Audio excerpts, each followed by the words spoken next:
Hello there, and welcome to this special Boring History episode on the rather disturbing lives of the pharaohs in ancient Egypt. If you're looking for a calming and thought-provoking historical story to carry you off to dreamland, you've come to the right place. Before we begin our journey back in time, I'd love to know where in the world you're listening from and what time of day it is for you right now. Feel free to leave a comment and say hello. And if you enjoy this type of relaxing educational content, be sure to hit that subscribe button so you never miss an episode. All right, let's set the stage. Shall we imagine a land of golden deserts, lush river valleys, and monumental temples and tombs that pierce the vivid blue sky, a civilization that endured for over 3,000 years, leaving an indelible mark on human history. At the center of it all were the pharaohs, the divine rulers who wielded immense power and prestige, but behind the glittering facade of riches and royalty, the lives of these god kings were often steeped in darkness, obsession, and shocking practices that may be hard for us to fathom today. Over the next hour or so, we'll be diving deep into the fascinating and often unsettling world of ancient Egyptian pharaohs. We'll explore their opulent daily lives inside sprawling palace complexes, their tangled webs of royal relationships and rivalries, and their unshakable belief in their own divinity.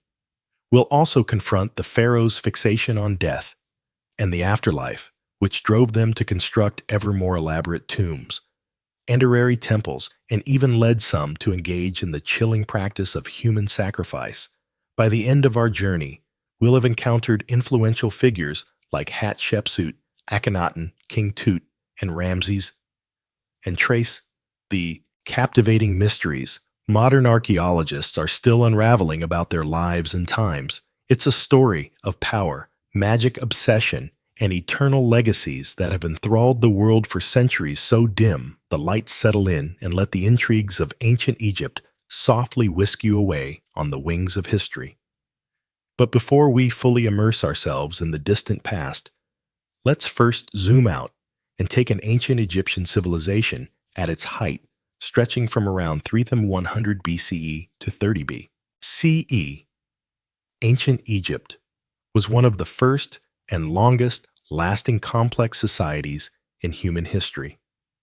The kingdom was born when King Menes unified the disparate tribes of the lush Nile Valley into a single state, taking advantage of the river's fertile floodplains to fuel an agricultural revolution that would be the envy of the ancient world. Over the centuries, Egypt grew into a powerhouse of wealth, culture, and influence, its land stretching from the Mediterranean Sea to deep into Nubia in the south.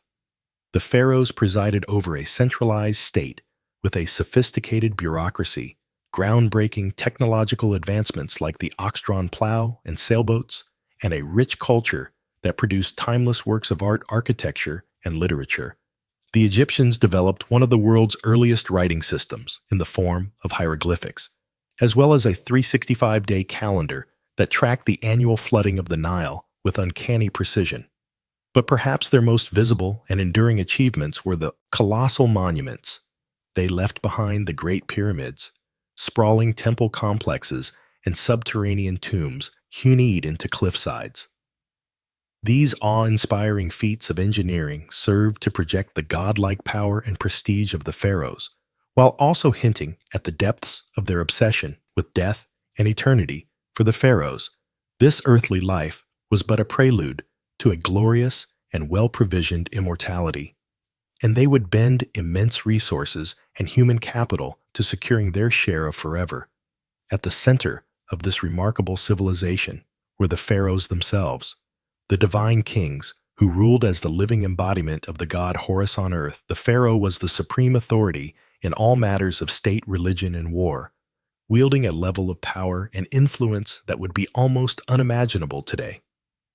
He, or in rare cases, she, was responsible for maintaining order and balance in the cosmos, placating the gods with rituals and offerings, and ensuring the prosperity and protection of the Sauri Egyptian people.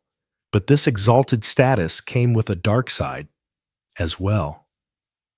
As we'll soon discover, the pharaohs were bound by an intricate and often brutal web of ritual superstitions and obligations that governed every aspect of their lives and deaths, from the incestuous marriages they contracted to keep the royal bloodline pure to the servants and pets they took with them into the grave, to the shocking acts of deification and human sacrifice.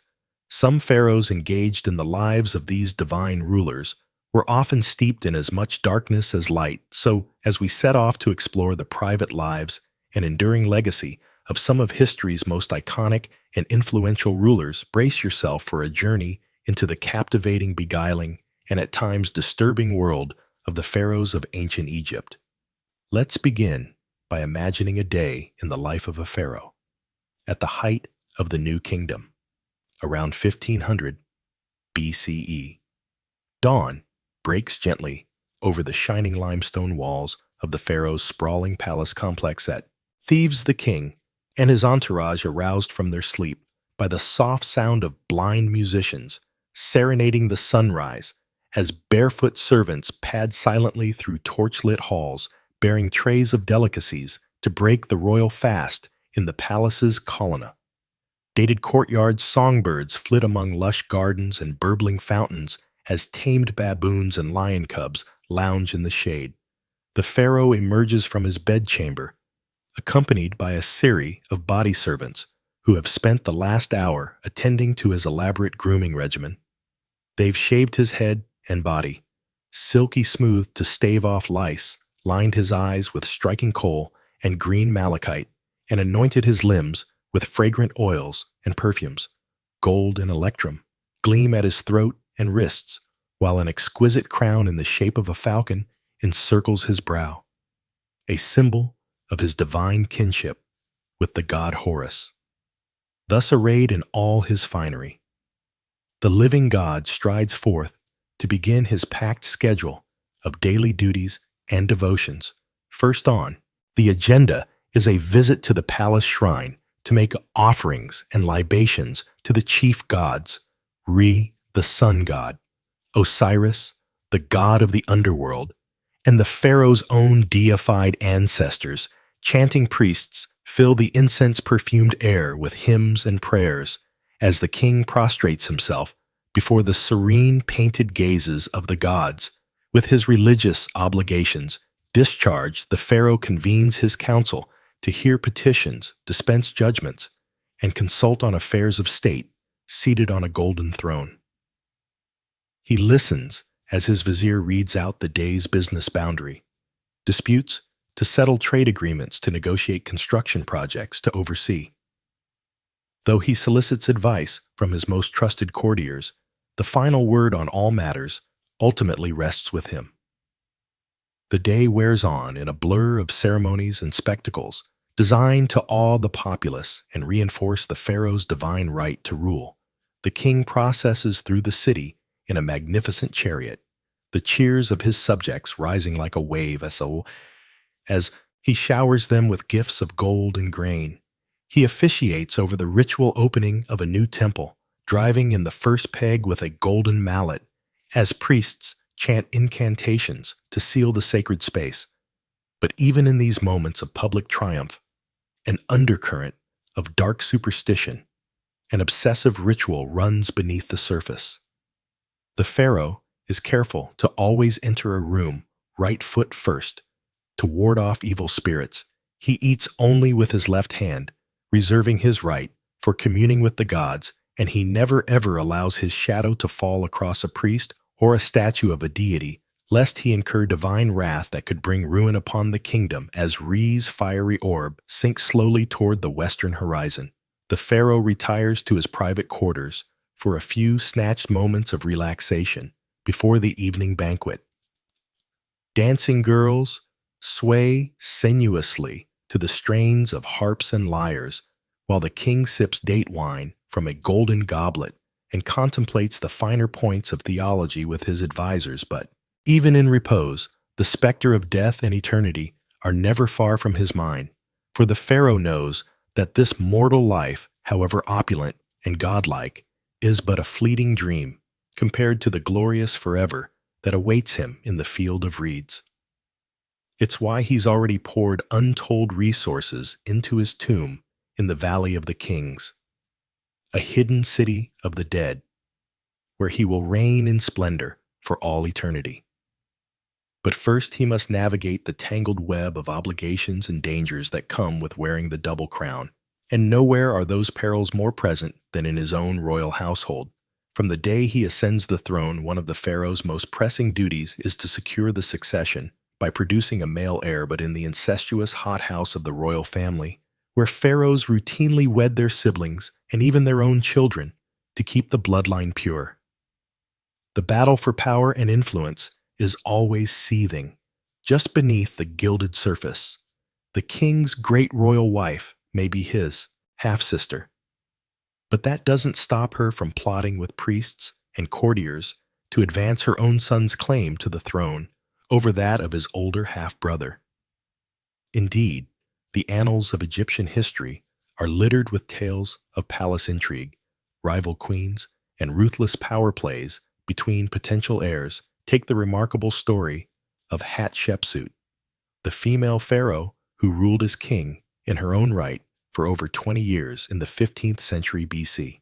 Though she was originally just a regent for her young stepson, Thutmose III, Hatshepsut slowly consolidated power, adopting all the masculine trappings of kingship, and even depicting herself with a beard in official artwork. Or consider the shocking tale of the heretic pharaoh Akhenaten, who upended centuries of religious tradition by proclaiming the sun disk, a 10N, as the one true God, and outlawing the worship of all others in his religious zeal. Akhenaten even changed his name from Amenhotep IV to reflect his devotion to a 10, moved the capital to a remote desert city, and persecuted the powerful priests of Ammon. His reign was plagued by palace conspiracies and ended in disaster, with his young son Tutankhamun left to pick up the pieces. But perhaps the most disturbing example of how the pharaoh's godlike power could be abused is the practice of human sacrifice that was once disturbingly common in ancient Egypt. Archaeologists have unearthed numerous so-called retainer sacrifices in the tombs of early kings like J and Jet, where dozens of servants were slaughtered to continue serving their master in the afterlife. Even more chillingly, some pharaohs like Ahar were buried with their pets and worldly treasures, as well as piles of human hair wigs likely shorn from sacrificial victims. Thankfully, this ghastly practice seems to have died out by the end of the Old Kingdom, as the Egyptians developed more symbolic ways for pharaohs to take their earthly entourage with them into the afterlife. But it remains a dark stain on the otherwise glittering legacy of the pharaohs, a reminder of the unfathomable gulf that separated these divine kings from the teeming masses they ruled over. As the centuries roll on, the pharaohs continued to shape the course of Egyptian history and leave their mark in stone and story. Some, like Ramses II, known as Ramses the Great, presided over the kingdom at the height of its power and splendor, their triumphs and love lives immortalized on the walls of the temples they built to their own glory. Others, like the fabled Cleopatra II, became entangled in the high-stakes intrigues of the wider Mediterranean world. Their personal charisma and political savvy, the stuff of enduring legend. But perhaps no pharaoh has captured the modern imagination, quite like the boy, King Tutankhamun, whose lavish tomb discovery in 1922 set off a global wave of totia and turned the once obscure ruler into a household name. The dazzling treasures found in Tut's tomb, from his iconic golden death mask to the nested coffins and thrones, provided an unprecedented glimpse into the opulence and artistry of a royal burial, and cemented the pharaoh's reputation as the ultimate status symbols of the ancient world today. New archaeological discoveries and cutting-edge scientific techniques are allowing us to peer even deeper into the lives and deaths of these endlessly fascinating rulers. CT scans and DNA analysis have revealed the inbred genetic deformities that plagued Tut's family line, as well as the festering wounds and malaria that likely claimed his life at the tender age of 19th. Inscriptions and papyri paint an increasingly vivid picture of the cutthroat world of palace politics, where foreign concubines and scheming visors jostled for influence in the shadow of the throne. And yet, for all the dark secrets and unsettling practices we've uncovered about the pharaohs, their luminous legacy as some of the most iconic and enduring rulers in human history remains, and for over 3,000 years they presided over a civilization of remarkable achievements and innovations, from the mathematical precision of the pyramids to the medical know-how of the world's first brain surgery. They inspired some of the most sublime and enduring works of art and architecture ever created, from the serene beauty of Nefertiti's limestone bust to the colossal majesty of the Colossi of Menon, and they continue to fire our imaginations and tug at our sense of wonder, inviting us to contemplate the mysteries of absolute power and ponder what it means to reach for immortality in the face of the fleeting nature of human life.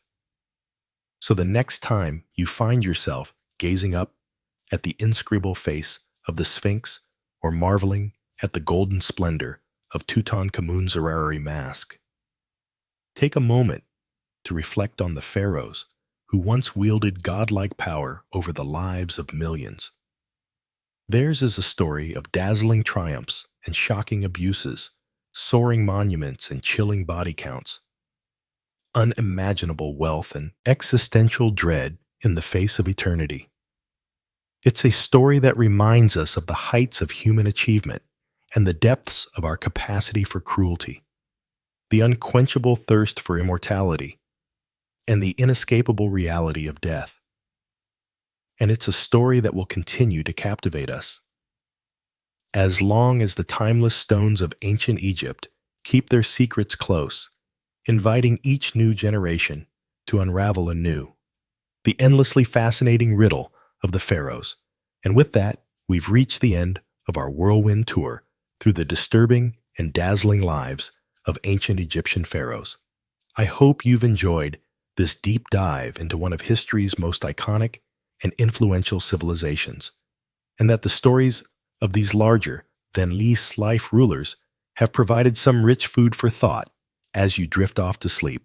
As always, thanks so much for tuning in to Boring History and for spending a portion of your day exploring the endlessly fascinating nooks and crannies of our shared human story. If you've enjoyed this immersive journey into the distant past, I'd be thrilled if you could hit that subscribe button and leave a comment sharing your thoughts on the pharaohs and their far-reaching legacy. Until next time, sweet dreams, and may your reveries be filled with the golden light of the eternal sun disk, the lush reeds of the field of reeds, and the whispered secrets of the kings and queens who once ruled as living gods over the shimmering sands of ancient Egypt. Good night. As we've seen, the pharaohs of ancient Egypt lived lives of opulence and grandeur almost unimaginable today. But behind the glittering facade of gold and gods lay a darker reality, one of unchecked power, mystical obsessions, and the ever-present specter of death.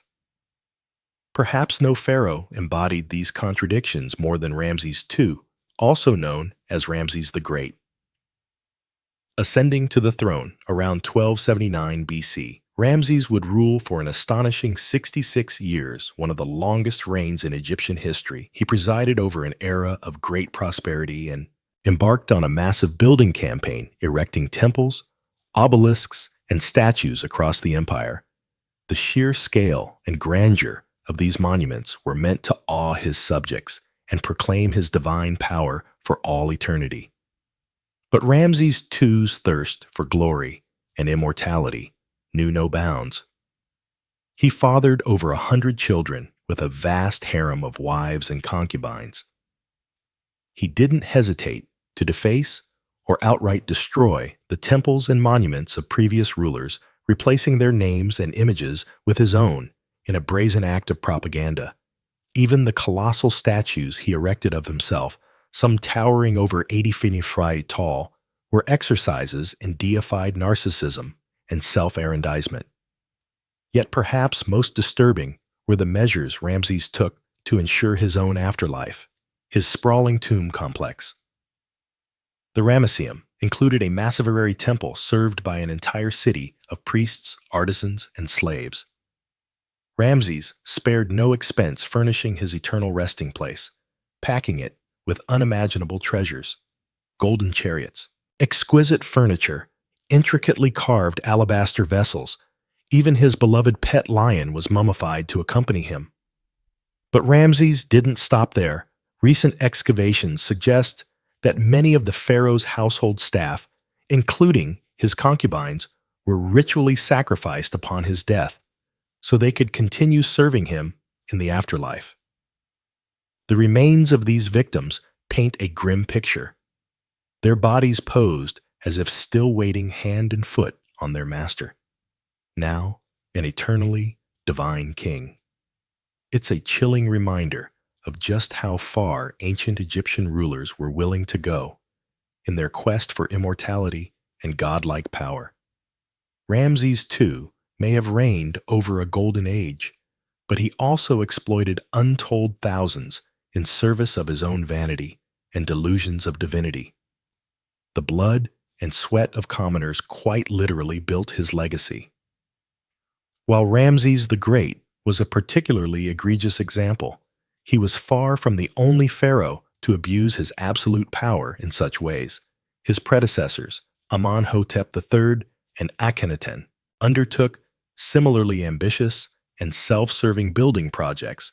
The boy king Tutankhamun was entombed with a staggering array of priceless treasures, while Cleopatra ruthlessly eliminated her own siblings to secure sole control of the throne. Time and again, the pharaohs proved that their deified status placed them above the moral laws governing ordinary Egyptians. They could upend religious traditions on a whim, take countless sexual partners, seize property and labor, even ritualize murder. All without consequence. The promise of a glorious afterlife made megalomaniacal excess not only acceptable, but almost inevitable. But in the end, the pharaohs discovered what all tyrants must, that no mortal, no matter how powerful, can escape death for all their temples and tombs, magical spells, and sacrificial servants. They succumbed to the same fate as the humblest peasant. Their mummified bodies and worldly possessions gathered dust in the darkness, while their empire declined and their gods were forgotten. The cautionary tale of the pharaohs still resonates in our modern world of would-be strongmen and self-styled demigods, those who believe themselves above the common bonds of morality and mortality would do well to remember how the mightiest rulers of ancient Egypt met their ignominious ends, for the great leveler comes for kings and commoners alike, a humbling lesson. 3,000 years in the making. As we close this chapter on the disturbing lives of ancient Egypt's god-kings, one can't help but marvel at all that's been lost to the devouring sands of time.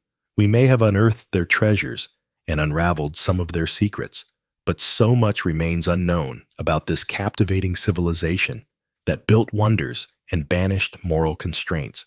Perhaps, as archaeologists chip away at the layers of history, we'll come to an even clearer understanding of the shadows behind the pharaoh's dazzling reign, a deeper knowledge of what drove these divine rulers to such heights of power and depths of depraved self-obsession. Until then, they'll continue to haunt our imaginations, spectacular sphinx-like, cloaked in gold and mystery. We can only guess at what other chilling revelations lie buried in the Valley of the Kings, waiting to see the light of day.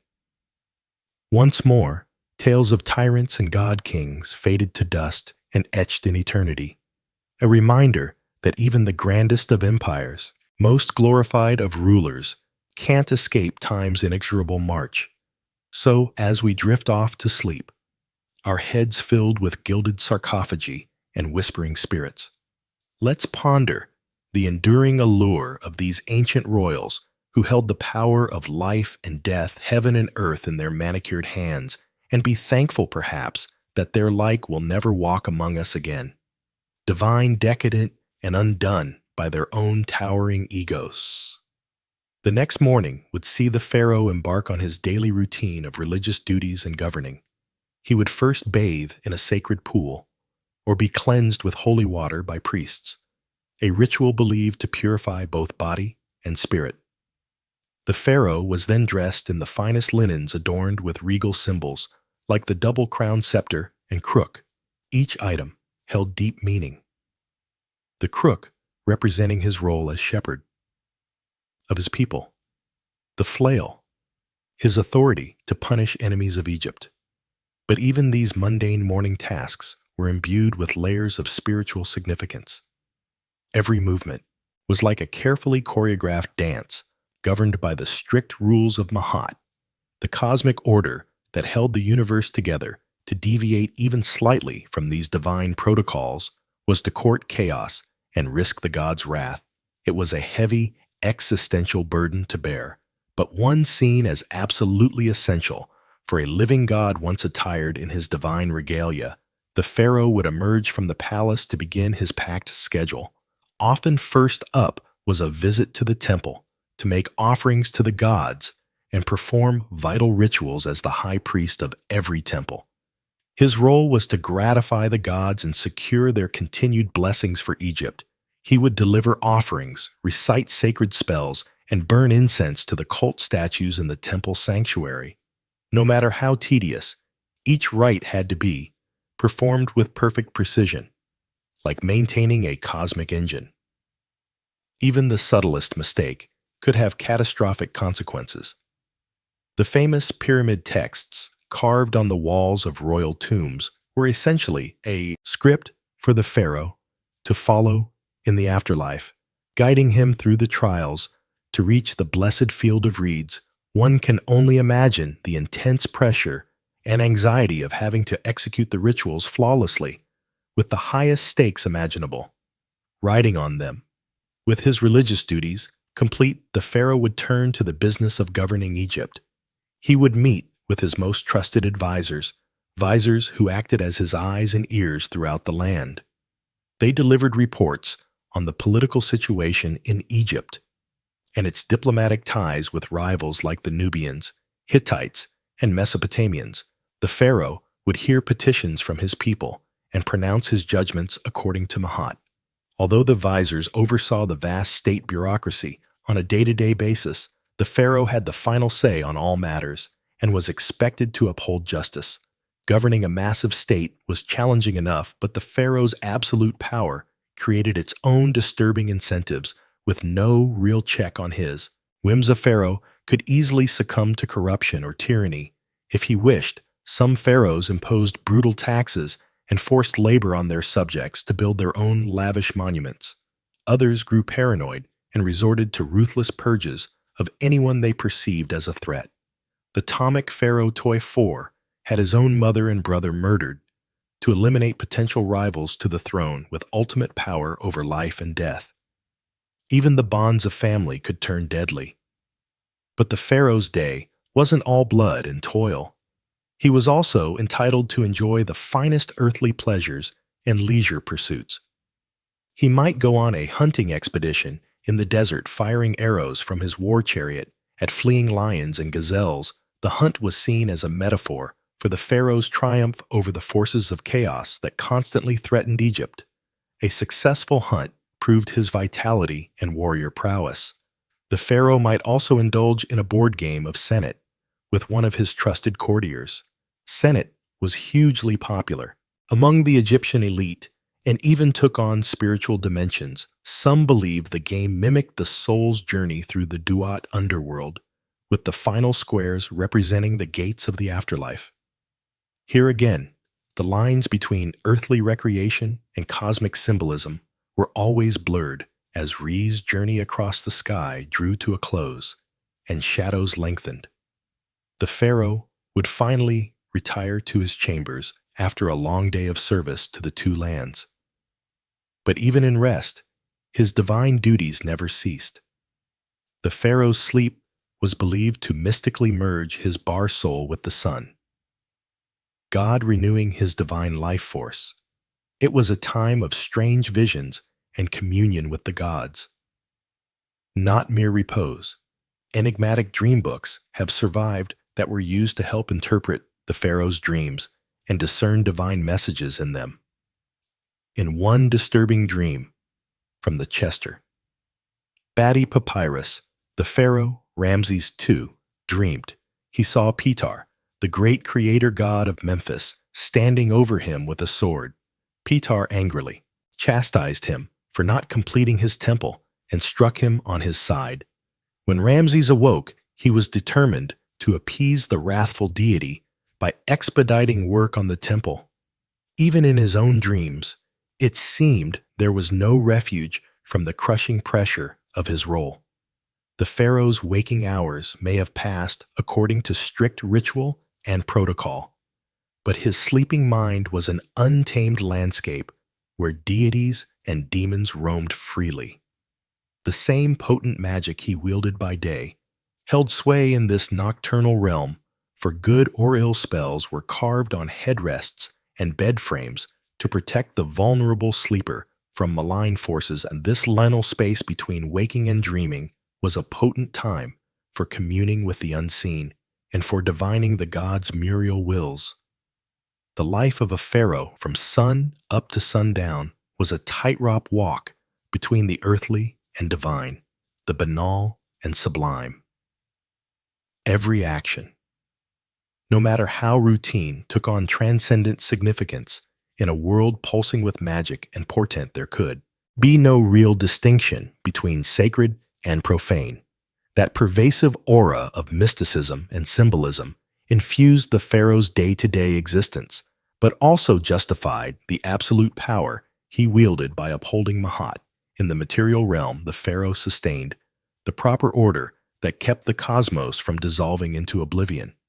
But that same power also enabled the darkest impulses and excesses of human nature. The challenge for any pharaoh was to embody the lofty virtues of a god on earth while still being fallible flesh and blood. Some managed that balancing act with justice and restraint, securing their people's prosperity and history's favor. Others succumbed to tyranny and caprice, leaving legacies forever tainted by cruelty. But whether revered or reviled, the pharaohs all shared an existence profoundly alien to our modern sensibilities, where the scope of one's actions held literally life and death stakes for an entire civilization. The pharaoh's day typically began at sunrise with a ceremonial cleansing by priests, followed by a grand procession out to the main temple for ritual offerings and worship. As a living god, this direct link to the divine was the pharaoh's most vital duty, necessary to maintain Marat. He would present statuettes of himself as offerings and libate wine milk and other precious liquids before the gods' incense would be burned. Prayers recited and sacred magic enacted through liturgies and hymns. After the morning rituals, the pharaoh would attend to the business of state, receiving ministers' reports, settling legal cases, and issuing decrees on everything from irrigation projects to mining expeditions. He would also engage in more ceremonial duties as the day progressed, from officiating over agricultural festivals to commissioning monumental building works. In his name, the pharaoh's workday was interspersed with breaks for meals, recreation, and rest. Meals were sumptuous affairs, with the pharaoh entitled to the choicest cuts of meat, the freshest produce from palace, gardens, and delicacies like honey figs and dates. Servants would swat flies with long fans and offer water to wash. Recreation might include hunting board games like Senet or watching performances by musicians, dancers, and acrobats. Some pharaohs enjoyed swimming in palace pools or taking a langangerous barge ride down the Nile. But even in leisure, there was little respite from ritual and responsibility. If the pharaoh opted for a pleasure cruise, it would be aboard a gilded barge hung with fluttering pennants rowed by crews of servants as he relaxed under a canopy with his family and courtiers. If he retired to his harem for the evening, he was still expected to spend time with his great royal wife and produce heirs to secure the dynasty. The God King's life was a goldfish bowl of relentless public scrutiny and expectation. While the pharaoh's magnificent surroundings and godlike status may seem enviable, it was in truth an intensely demanding and precarious existence.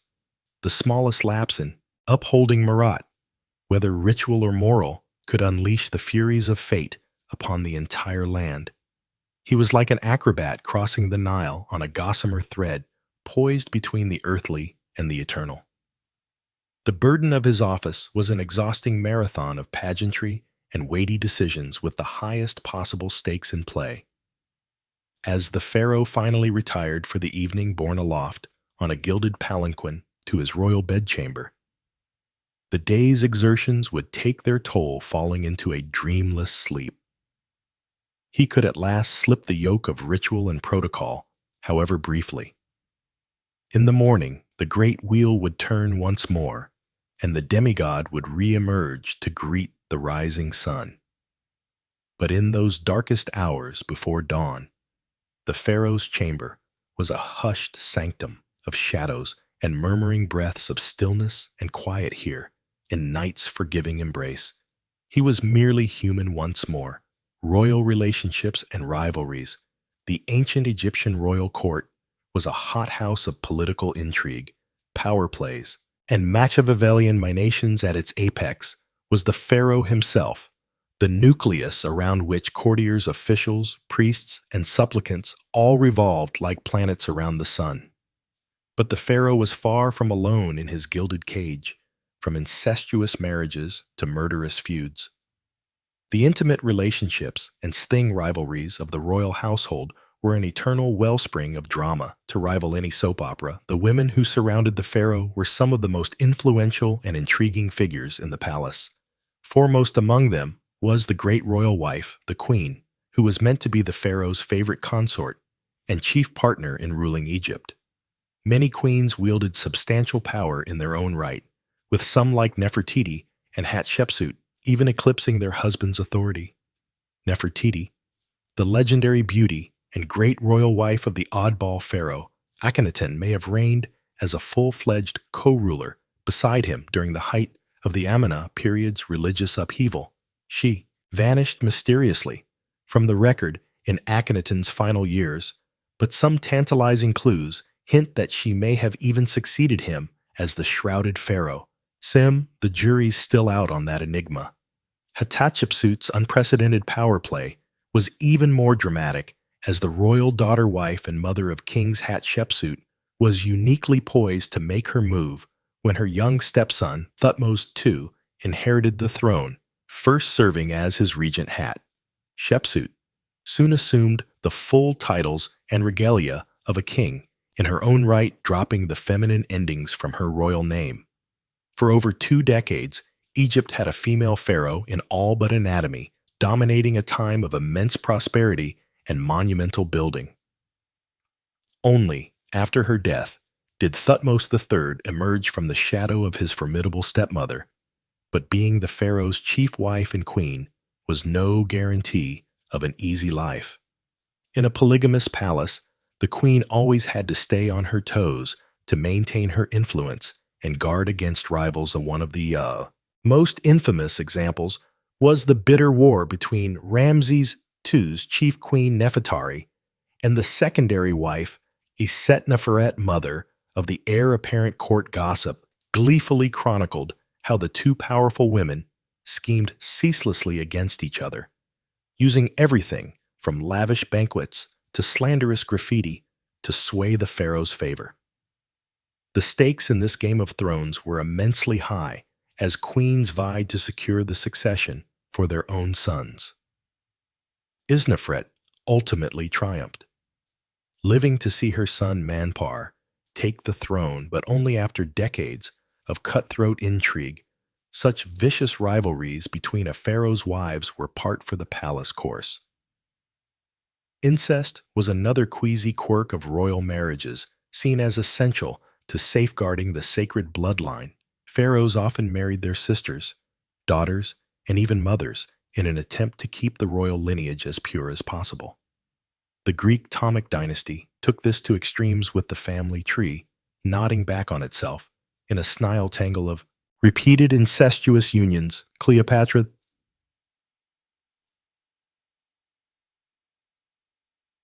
the most famous toy of all, was actually the product of at least 3 generations of uninterrupted brother marriages. Her family seemed to be competing to rack up the most convoluted incestuous relationships with uncle-niece, and even double sibling matches thrown in for good measure. Ironically, all this incestuous inbreeding may have produced the genetic quirks and mental instability that ultimately doomed the dynasty. But incest in the royal family wasn't just a Ptolemaic phenomenon, it was an age-old custom. Dating back to the mythical origins of Egyptian kingship itself, the pharaoh was seen as the earthly embodiment of Horus, the divine son of Osiris, and Isis, a brother-sister pair, who also happened to be husband and wife, by emulating the gods' incestuous marriage. The pharaoh was upholding the cosmic order and literally following in the footsteps of the gods. Of course, such sibling marriages must have taken a heavy toll, both psychologically and genetically. The famous Tutankhamun was the sickly, short-lived product of an incestuous match between Akhenaten and his sister. His congenitally deformed foot and cleft palate point to the deleterious effects of inbreeding. But to the ancient Egyptians, purity of blood was far more important than genetic diversity. Incest was therefore not a taboo, but a sacred tradition. If rivalries between wives were vicious, those between potential heirs could be downright murderous. Primogeniture was not a hard and fast rule in ancient Egypt, meaning that any son or even daughter of the pharaoh could potentially make a play for the throne. This often led to cutthroat power struggles and grim succession crises as rival princes schemed to eliminate their competitors. One notorious example was Amenhotep, the founder of the powerful 12th dynasty, an advisor to the previous king. Amenhotep launched a successful coup and had himself crowned as the new pharaoh, but his reign was plagued by constant conspiracies, assassination attempts, as rival factions jockeyed for power. His own harem even launched a shadowy plot against his life, creeping into the royal bedchamber with daggers drawn. Amen had only survived by the intervention of his loyal guards, fighting them off nearly naked. So shaken was Amun-Hat by his brush with death that he took the unprecedented step of crowning his son, Senes, as co-pharaoh during his own lifetime by securing the succession. Early Amun-Hat aimed to stave off further intrigues and smooth the transfer of power. Realpolitik trumped tradition. Amun-Hat's instructions to his son, a treatise on effective kingship, reflect his embattled cynicism: be on your guard against all subordinates, because you cannot be sure who is plotting against you. Perhaps the ultimate example of a royal rivalry turned deadly was the grim fall of Ramses III. The last great pharaoh of the New Kingdom court records paint a sordid picture of a geriatric pharaoh with a harem of hundreds riven by factionalism as rival wives scheme to put their sons on the throne. One wife, Tyr, hatched an audacious plot to assassinate Ramses and crown her son, Pentawere, in a coup. The conspiracy was uncovered at the 11th hour, but not before a bloody skirmish between guards loyal to Tai and those protecting the pharaoh. In the end, Ramses' own throat was slit, likely by an assassin who wormed his way into the royal harem. The king lingered just long enough to appoint his designated heir and round up the ringleaders of the failed coup. In a grisly epilogue, the chief conspirators were forced to commit suicide while the hapless Pentawere was brutally executed and denied proper burial. even in death. Royal rivalries refused to rest. Such ruthless intrigues and lethal power plays were all too common in the Pharaoh's court, where the knives were perpetually out. Trust and loyalty were luxuries few could afford, with even family members. Potential enemies vying for position caught in this tangled web of shaky alliances and seething resentments. The Pharaoh had to walk a razor's edge, vigilantly balancing factions while watching his own back. Heavy was the head that wore the double-crowned gods on earth. The Pharaoh as divine ruler, more than mere monarchs. The pharaohs of ancient Egypt were living deities straddling the boundary between the earthly and divine. Each pharaoh was seen as the embodiment of Horus, the falcon-headed sky god, and the son of the great sun god, Ra. As the practice of retainer sacrifice, also known as retainer burial, was one of the most chilling customs in ancient Egypt. The idea was that servants, both human and animal, who attended the pharaoh in life would continue to serve him in death and the afterlife. This was seen as an honor to accompany one's king for eternity. But to our modern sensibilities, it's a staggering loss of life in the name of royal luxury. Some of the earliest evidence of retainer sacrifice comes from subsidiary graves around the royal tombs of the first dynasty pharaohs at Abydos. These subsidiary graves contain the remains of servants as well as food, furniture, jewelry, and tools, all the things deemed necessary to serve the pharaoh in the afterlife. The tomb of King Jir is a striking example. Excavations revealed 318 subsidiary burials around his tomb, with servants, bodies arranged in neat rows believed to have been sacrificed upon Jay's death.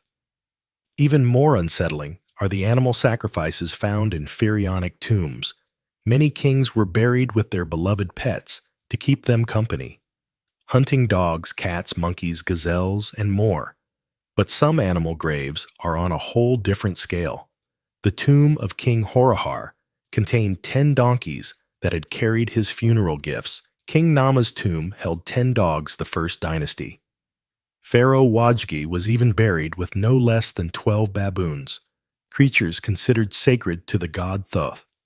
But perhaps the most bizarre burial good of all was human hair lots, and lots of it. Archaeologists uncovered a staggering 30 million animal mummies and 80 tons of human hair in a series of vast catacombs beneath the Temple of Anubis at Saqqara. Much of this hair is believed to have been shorn from servants and offered to the jackal-headed god of embalming as a plea for the deceased pharaoh's safe journey to the afterlife. As staggering as these numbers are, it's important to note that human sacrifice was not constant throughout ancient Egyptian history. It seems to have been practiced only in the early dynastic period, phasing out as mummification, and more symbolic burial goods took precedence by the time of the New Kingdom. Human sacrifices had disappeared, replaced by Shabti figurines meant to magically come alive and act as servants in the afterlife. Still, those early royal tombs, with their grim galleries of subsidiary burials, leave a lasting and haunting impression. They speak to the absolute power of the pharaohs and the value placed on their post-mortem comfort above all else. Even in death, the pharaohs commanded the living their sacred status, meant their journey to the afterlife was all that mattered, no matter how many had to die to ensure it. This is perhaps best summed up by the inscription on the tomb of the 6th dynasty courtier, Veni the Elder. He proudly describes his role in building the royal tomb, saying, "His Majesty sent me to Ete to bring the sarcophagus with its lid, and the costly august pyramidion, for the pyramid, called Menura shines, and is beautiful, of the queen. I did it all in the completeness and exactness which His Majesty loves." The pharaoh's eternal resting place was paramount, sparing no expense, effort, or life. But not all pharaohs clung to these dark sacrificial practices. The reign of Akhenaten, the controversial king who upended Egyptian religion by worshipping only the sun, discernible for its lack of evidence of human sacrifice, Akhenaten moved the capital to a new city, Akhenaten, known today as Amana. Here he built a royal tomb with no subsidiary graves, perhaps signaling a shift in honorary customs to match his religious reforms. However, Akhenaten's changes were short-lived after his death. His son, Tutankhamun, and successors returned to the old gods and traditional practices.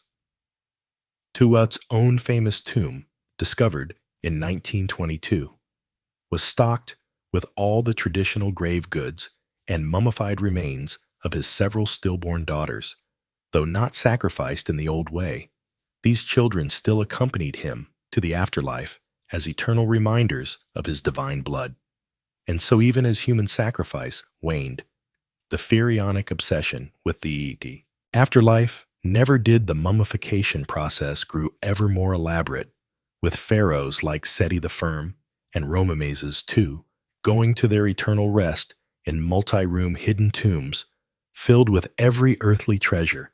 They were still meant to live forever as gods among the gods, even if their retinue of ghostly servants was now rendered in wood, clay, and stone rather than flesh and blood. This enduring belief in the pharaoh's divinity in earthly eternity attained is perhaps their most lasting legacy. Long after their tombs were looted and bodies scattered, the pharaohs are still with us. Resurrected in our history, books, and museum galleries, we still speak their names. Khufu, Nefertiti, Hatshepsut, Tutankhamun, and marvel at their monuments. They built for eternity, and in many ways they achieved it, though not as they might have imagined.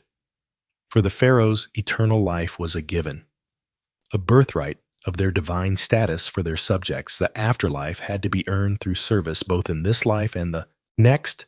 This fundamental divide, the chasm between the god kings and the rest of humanity, is what makes their world at once so dazzling and so alien to our eyes. It was a world where one person by accident of birth could command the living and the dead, move mountains and rivers, and shape the very landscape of eternity. That was the power and the burden of the pharaohs, the sons of ancient Egypt, who lived, ruled, and died as gods on earth. And yet for all their power and splendor, the pharaohs were still mortal men and women. They suffered from the same human frailties, disease, injury, family drama, political intrigue. They just did so on a much grander scale, befitting their exalted status. This is perhaps what makes them so endlessly fascinating, so ripe for continual study and speculation. They were larger than life, but still life-sized, untouchable gods, but still flesh and blood. In the end, maybe this is what draws us back again and again to the lives of the pharaohs. They built the pyramids and great sphinx, grand temples, and hidden tombs. But they also loved their children, mourned their dead, and hoped for eternity.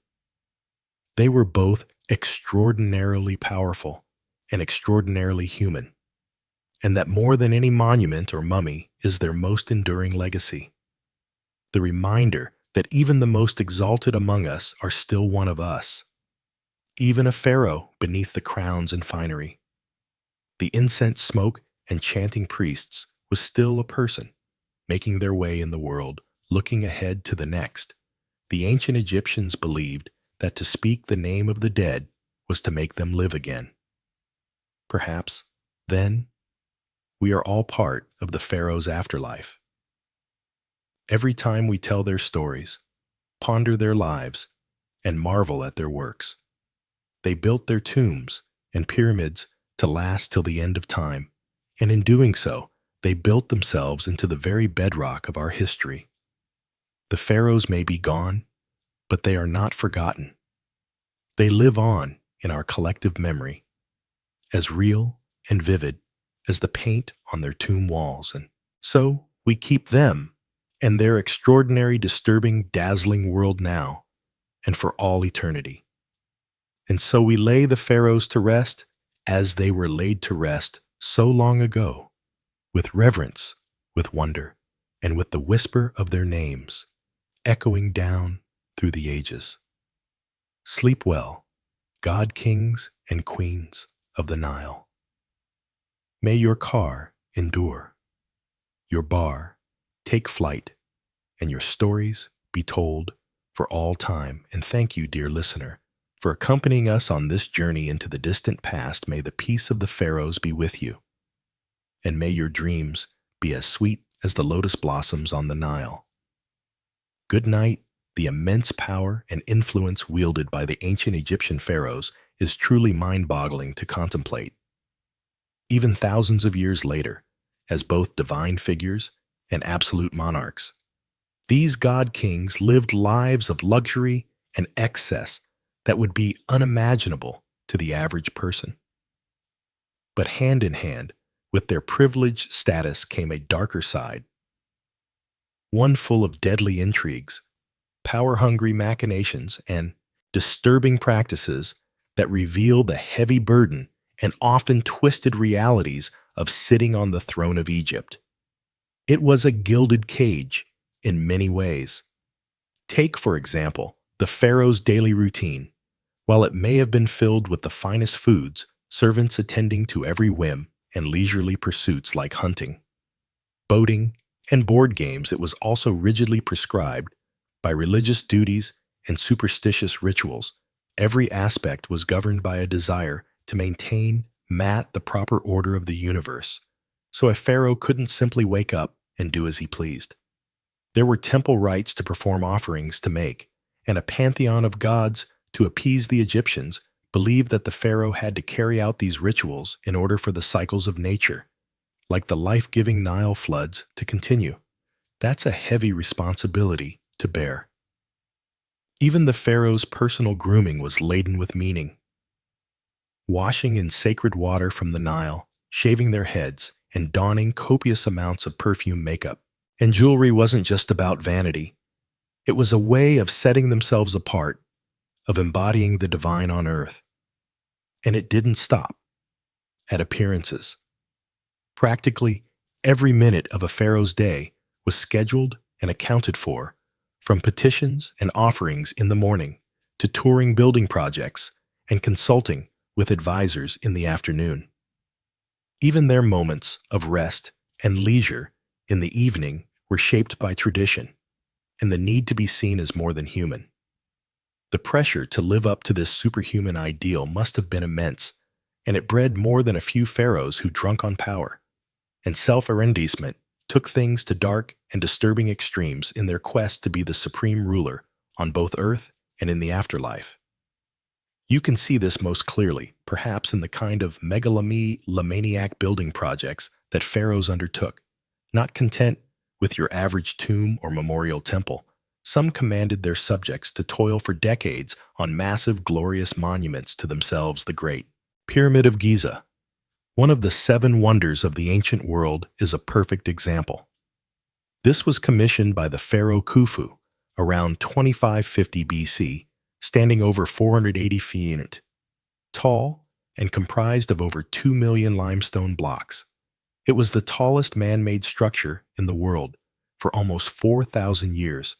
The logistics and labor that went into building Khufu's pyramid are staggering. To contemplate, stones weighing an average of over 2 tons had to be quarried, transported, and assembled with absolute precision, using only primitive copper chisels, bronze saws, wooden rollers, and sleds, ramps, levers, and pulleys. Experts estimate it took over 20,000 cheese workers and as long as 27 years to complete, and for what all to house the corpse of one man and ensure his safe passage to the afterlife. It's an astounding, and some would say appalling, display of power and self-aggrandizement.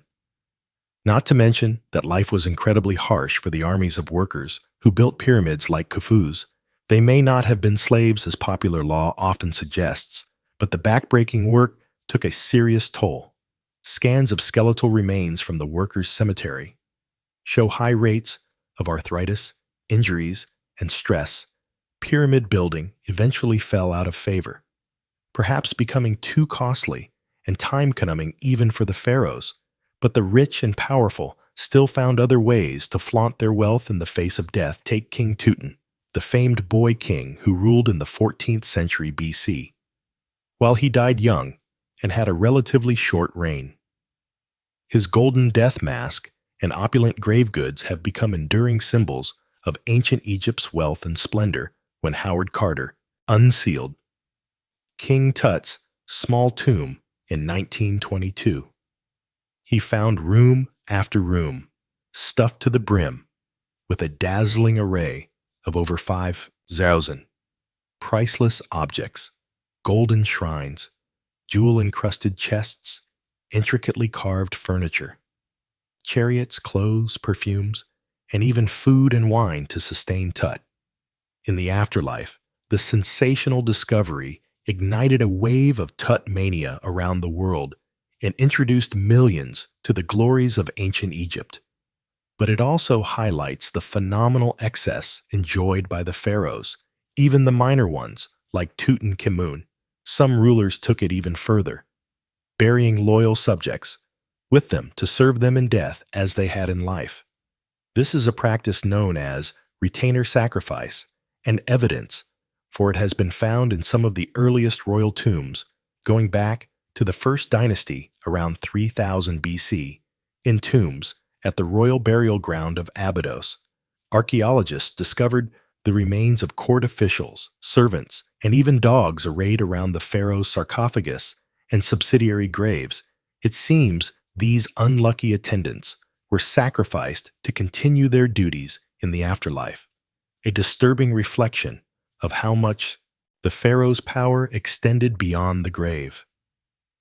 Thankfully, this practice seems to have largely died out by the Old Kingdom period, but the fact that it was ever condoned at all is a chilling reminder of the absolute godlike power ancient Egyptians invested in their kings, even as mummification techniques became more and more refined. In the fabled Valley of the Kings, filled with hidden tombs, the gulf between the pharaoh's eternal comfort and the lot of the average Egyptian couldn't have been starker.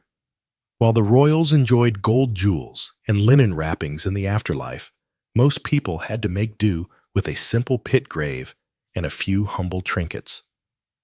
If that the inequality was so stark, it's little wonder that tomb-robbing became a constant scourge for Egyptian elites. Still, the promise of eternal life, however luxurious, was one that even the pharaohs couldn't always count on, as the fates of some of the most famous rulers attest. Take Ramses II, widely regarded as the greatest and most powerful pharaoh of the New Kingdom. His reign, which lasted an astonishing 66 years from 1279 to 1213 BC, marked the peak of ancient Egypt's imperial power and prosperity. Ramses II, or Ramses the Great as he's often known, was a military leader who expanded Egypt's reach in Nubia, Libya, and the Levant. He was also a prolific builder who erected many grand temples, statues, and monuments, but for all his glory in life, Ramses II didn't exactly get the restful and dignified eternity. He probably expected. His mummy has been moved and disturbed countless times over the millennia, as tomb robbers, priests, and archaeologists have all had a hand in its fate.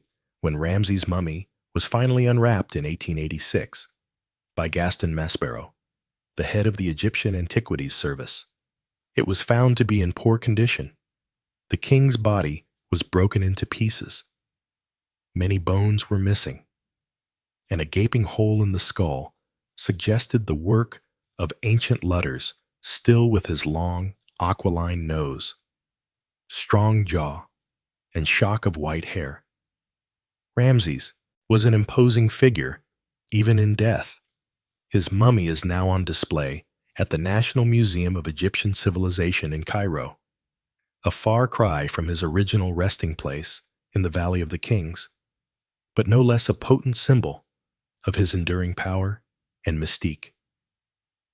In the end, perhaps it's this very mystique, this mix of the marvelous and the macabre, the inspiring and the unsettling that keeps us so fascinated by the pharaohs of ancient Egypt.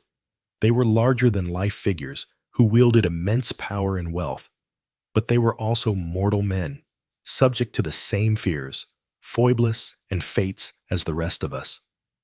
Peering into their lives, their triumphs and excesses, their vanities and vulnerabilities is like holding up a mirror to the human condition. We see the heights to which we can ascend and the depths to which we can sink.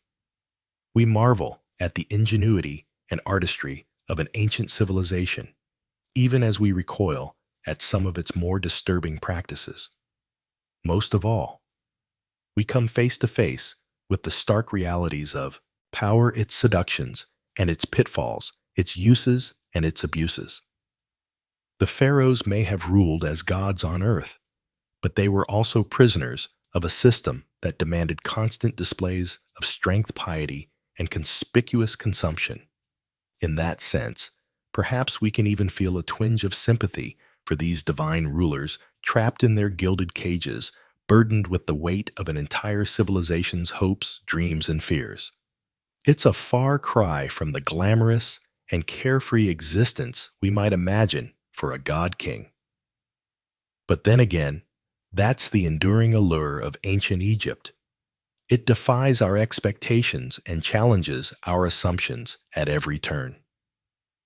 It is a civilization that was at once familiar and alien, majestic and monstrous, enlightened and benighted, and the pharaohs, for all their flaws and foibles, were the avatars of this endlessly fascinating world. They may have lived and died thousands of years ago, but their stories, their secrets, and their splendors continue to haunt us to this day. We will likely never fully unravel all the mysteries of the pharaohs and their world. But that doesn't stop us from trying, from poring over every scrap of papyrus, studying every mummy and monument, sifting through every grain of desert sand for clues to their lives and times. In a way, that's the greatest legacy of the pharaohs. Not the pyramids or the golden treasures, but the enduring sense of wonder and curiosity they inspire in us. The tantalizing glimpse they offer into a world at once vanished and vivid, lost, and everlasting. So, perhaps the real question is not what we can learn from the pharaohs, but what we can learn about ourselves in our endless fascination with them. What does our obsession with these ancient rulers say about our own hopes, dreams, and fears? What does it reveal about our relationship to power, to death, to the eternal mysteries of the human heart? These are questions that may never have definitive answers, but they are worth pondering nonetheless, just as the pharaohs themselves continue to beguile and bewilder us, inviting us to explore ever deeper the labyrinthine recesses of their world and our own. And so the story of the pharaohs endures as it has for millennia, a tale of power and chaos, of glory and despair, of the eternal dance between light and shadow that defines the human condition. It is a story that will continue to be told and retold as long as there are those who seek to peer behind the veil of history and glimpse the faces of those who once ruled as gods among men. The pharaoh would begin his morning ablutions in an ornate limestone washroom, where a small army of servants waited to assist their living god. First, they would delicately wrap him in fine linen towels and escort him to a gleaming copper bathing tub filled with water, lotus flowers floating on the surface. As he stepped in, the servants would carefully wash the pharaoh's body with natron, a mineral salt that cleansed and softened the skin. They paid special attention to his hands and feet, gently scrubbing away any dirt or impurities. After bathing, the pharaoh would be dried off, and a servant would appear, bearing a tray of fragrant oils. With practiced motions, he would anoint the king from head to toe, massaging the oils into his skin until it glowed. These sacred unwants, incense of myrrh, frankincense, and cinnamon, were believed to have magical protective properties. Shielding the pharaoh from evil spirits and misfortune, a dab of black coal was carefully applied around his eyes, not just for beauty, but to deflect the harsh glare of the sun. God Ra and ward off eye infections. Next came the pharaoh's iconic regalia, the crowns, scepters, and jewels that denoted his supreme status. Every item was imbued with layers of religious and political symbolism. The distinctive double crown, for example, represented the unification of Upper and Lower Egypt under the pharaoh's divine rule. A designated servant would reverentially lift the lapis lazuli and gold headdress and place it atop the king's head, taking great care to arrange it. Just so then would come the crook and flail implements of kingship, often depicted crossed over the pharaoh's chest in art and sculpture. The crook symbolized his role as shepherd of his people, while the flail represented his ability to mete out punishment to enemies of the state. Once adorned, the pharaoh would emerge from his chambers to greet the day, a glittering vision, inspiring both reverence and terror. But this was only the beginning of a grueling daily routine that left little room for rest. First, on the agenda was worship and offering rituals at the temple, where the pharaoh would honor the gods and elevate his own divine status. At the heart of every Egyptian temple was the inner sanctum, where a statue of the chief god resided. Only the pharaoh and the high priests were allowed to enter this sacred space and perform the daily rites. The king would prostrate himself before the god's image, reciting prayers and burning incense. He would present lavish offerings of food, drink, clothing, and jewelry symbolically, giving the god all the best produce of the land. In return, the deity would bestow divine favor and protection on Egypt and empower the pharaoh to rule wisely and defeat his enemies. This sacred transaction between the king and the gods was the bedrock of Egyptian cosmic order. But it was also a daily reinforcement of the pharaoh's precarious position. His people believed his piety and right conduct literally sustained the cycles of the sun, the Nile floods, and the agricultural bounty of the kingdom. It was a heavy responsibility to shoulder day in and day out with his religious duties. Complete, the pharaoh would begin the real work of governing a task he largely delegated to his most trusted advisors. The pharaoh's prime minister, known as the vizier, oversaw the sprawling administrative apparatus that kept the kingdom running smoothly. A huge bureaucracy of scribes, tax collectors, and local officials managed everything from recording the Nile flood levels and grain harvests to dispensing justice in the courts. But the pharaoh was expected to take an active role in decision-making on key issues like diplomacy, trade, and monumental building projects. He would consult with his advisors in an audience chamber, seated on a golden throne flanked by statues of the falcon god Horus and the cobra goddess Weshet. Painted on the walls around him were scenes of the pharaoh smiting foreign enemies and offering to the gods potent reminders of his larger-than-life duties. Seated at his feet on Otis would be his great royal wife, the queen who bore the next heir to the throne. The vizier and other courtiers would bow low before the royal couple, hands raised in supplication, awaiting their orders. Messengers and petitioners would be ushered in to deliver reports on the state of the kingdom, or beg boons from the pharaoh. There might be disturbing news of a military skirmish at the border, requiring the king to marshal his armies, or a request to send aid to a region facing drought and famine.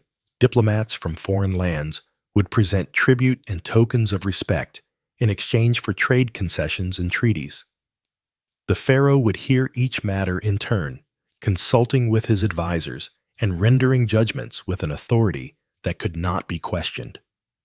Even in his leisure time, the king was performing his royal role.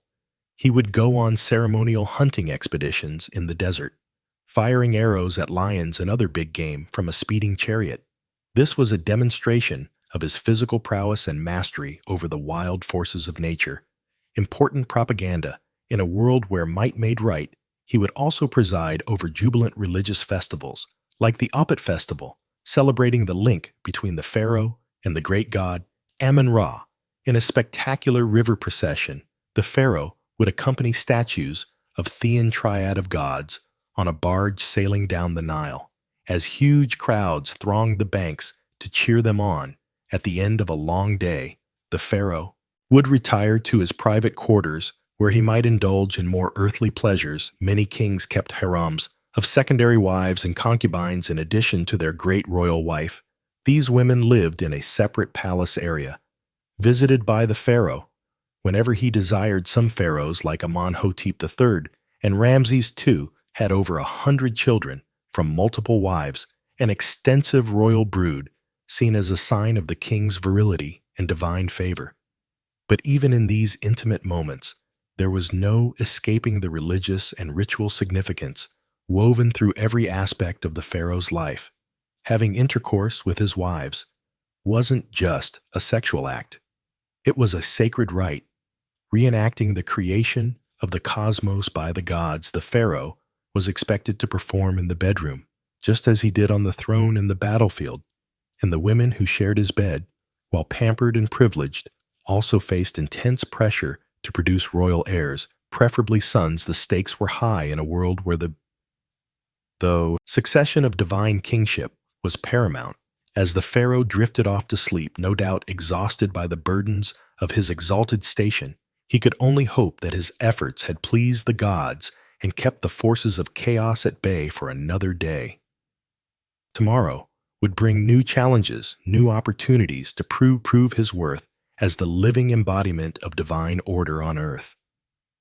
It was a relentless cycle, but one that each pharaoh was born and raised to fulfill, no matter the cost. Such was the disturbing life of these god kings who ruled over ancient Egypt for 3,000 years. Of course, even the most revered pharaohs were only human. Under all the divine trappings and behind the palace walls, royal family drama seethed, often with devastating consequences. Rivalries between a pharaoh's wives were common, as each competed to have her son named heir to the throne. These feuds took on legendary proportions. In some cases, like the rivalry between Ramses II's wife, Nefertitari, and his secondary consortette Nefertitari, whose beauty and influence were so great, she was known as the one for whom the sun shines had borne Ramses several sons, but none had survived to succeed him. Isetan-Fret saw her chance to install her own son, Manpar, as crown prince, and worked to undermine Nefertitari. At every turn, the struggle came to a head when Nefertitari's tomb was vandalized, her image hacked out of the wall reliefs in a blatant attempt to erase her from history and memory. Many suspected Isetnaf was behind the desecration, though nothing could be proven. In the end, despite Nefertitari's unrivaled status, it was Isetnefret's son Mipa who took the throne after Ramses' death. Such was the Game of Thrones played out in the pharaoh's court, where even the most beloved consort could fall victim to the ruthless machinations of her rivals. Even more scandalous were the rare but documented cases of incest within the royal family. The pharaohs believed their divine blood had to be kept pure at all costs, even if that meant marrying their siblings or even their own children. This practice may have reached its disturbing apex with the curious case of Akhenaten, the rebel pharaoh, who upended centuries of religious tradition by proclaiming the sun disk Aten as the one true god. Akhenaten was already a strange and enigmatic figure depicted in art with an elongated skull, spindly limbs, and feminine hips that have long puzzled scholars. But even more shocking was his unconventional choice of chief wife and queen, his own daughter, Anka-Mun. Archaeological evidence suggests Anka-Mun was born to Akhenaten and his first wife Nefertiti when they were both very young. perhaps as young as 12 years old. She would have grown up in her father's sprawling, new capital city of Amana, a surreal landscape dominated by the towering temples of the Aten sun disk.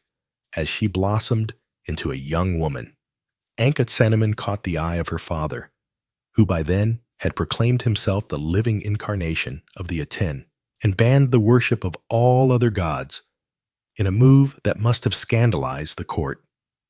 Akhenaten took his teenage daughter as his great royal wife, the pharaoh's consort, who would rule by his side and bear his children. The union was immortalized in a series of intimate portraits carved into Amana's limestone cliffs, showing the couple locked in romantic embraces, their bodies intertwined. These scenes, almost pornographic, by ancient Egyptian standards, suggest an erotic charge to the relationship that went beyond mere dynastic calculation. What Ankh-Senaman herself thought of her fate, we can only imagine. As a royal princess, she would have had little say in the matter. The marriage produced at least 2 daughters, but no surviving sons to inherit Akhenaten's throne. When the heretic pharaoh died after a 17-year reign, the Amana experiment died with him. The old gods were restored, his capital abandoned, and his name erased from the king lists. The young widow Ankha vanished from the record, her astonishing story buried until Amana's ruins were rediscovered in the early 20th century. She has since become an object of fascination and speculation for historians, a symbol of the disturbing lengths to which some pharaohs would go to protect their godly bloodlines. Such was the strange and secretive world of the pharaoh's royal family. A hothouse of intrigue and power struggles played out against the backdrop of divine kingship.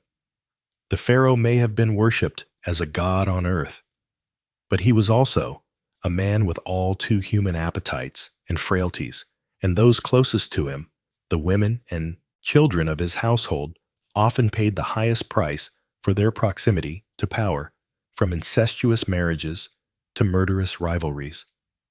The private lives of the pharaohs were every bit as dramatic and disturbing as their public reigns, but for all the darkness and dysfunction lurking behind palace walls, the pharaohs never lost sight of their ultimate obsession, their own divinity and immortality. From the moment they took the throne, every pharaoh was already planning for the moment they would leave it and ascend to join the gods in the eternal afterlife. And no pharaoh undertook this quest for immortality more assiduously or on a grander scale than the builder of the Great Pyramid of Giza, the legendary Khufu, ruling in the 4th dynasty of the Old Kingdom around 2550 B.C.E. Khufu was the son of the pharaoh Neferu, who had pioneered pyramid building with his innovative bent and red pyramids, but Khufu was determined to outdo his father and erect a monument that would stand the test of eternity. The result was the Great Pyramid, a towering edifice of 3 million limestone blocks rising 481 feet into the desert sky. Even today, it remains the largest single building ever constructed by human hands, a testament to one man's monumental ego and the extraordinary lengths he would go to achieve immortality. The Great Pyramid was more than just a tomb. It was a resurrection machine designed to harness the power of the sun god Ra and the magic of Egyptian engineering to launch Khufu's spirit into the cosmic realms of the gods. Every aspect of its design was suffused with religious symbolism, anderary spells from the pyramid texts, the oldest sacred writings in Egypt. The pyramid's smooth angled sides were clad in polished white limestone that would have made it shine like a giant prism in the desert sun, a radiant beacon guiding Khufu's soul. To the heavens inside, a series of narrow, ascending and descending passages led to the king's burial chamber, deep in the heart of the pyramid. This was the most sacred space of all, where Khufu's mummified body would rest in a granite sarcophagus, surrounded by all the treasures and supplies he would need for the afterlife. The chamber was a marvel of precision. Engineering, its walls lined with massive granite blocks fitted so tightly you couldn't slip a piece of paper between them. This was meant to seal the king's body and possessions away from thieves and intruders for all eternity. A secure staging ground for his journey to immortality. But building such a monumental tomb came at a staggering cost, both in resources and human lives. The Great Pyramid required a workforce of skilled masons, engineers, and laborers on a scale never before seen in Egypt. Contrary to popular belief, these were not slaves, but paid workers. Many of them, peasant farmers recruited during the annual Nile flood, when their fields were underwater, they labored in grueling conditions under the desert sun, hauling massive blocks of limestone, up ramps, and lever systems to construct the pyramid layer by meticulous layer. Overseeing this vast operation was the pharaoh's cousin, Hemiunu, the royal architect, who had designed the pyramid and now managed its construction. Like a military campaign, he commanded an army of overseers and foremen who pushed the workers to their limits, driven by the knowledge that the pharaoh's immortality depended on their speed and precision. Accidents and deaths were an accepted part of the job, with some workers even buried in the shadow of the pyramid. They had died building.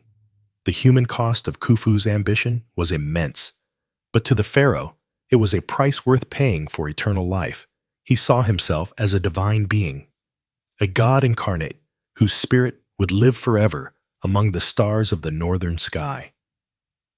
The pyramid was his stairway to heaven, a monumental feat of will and engineering that would ensure his name and legacy endured for all time.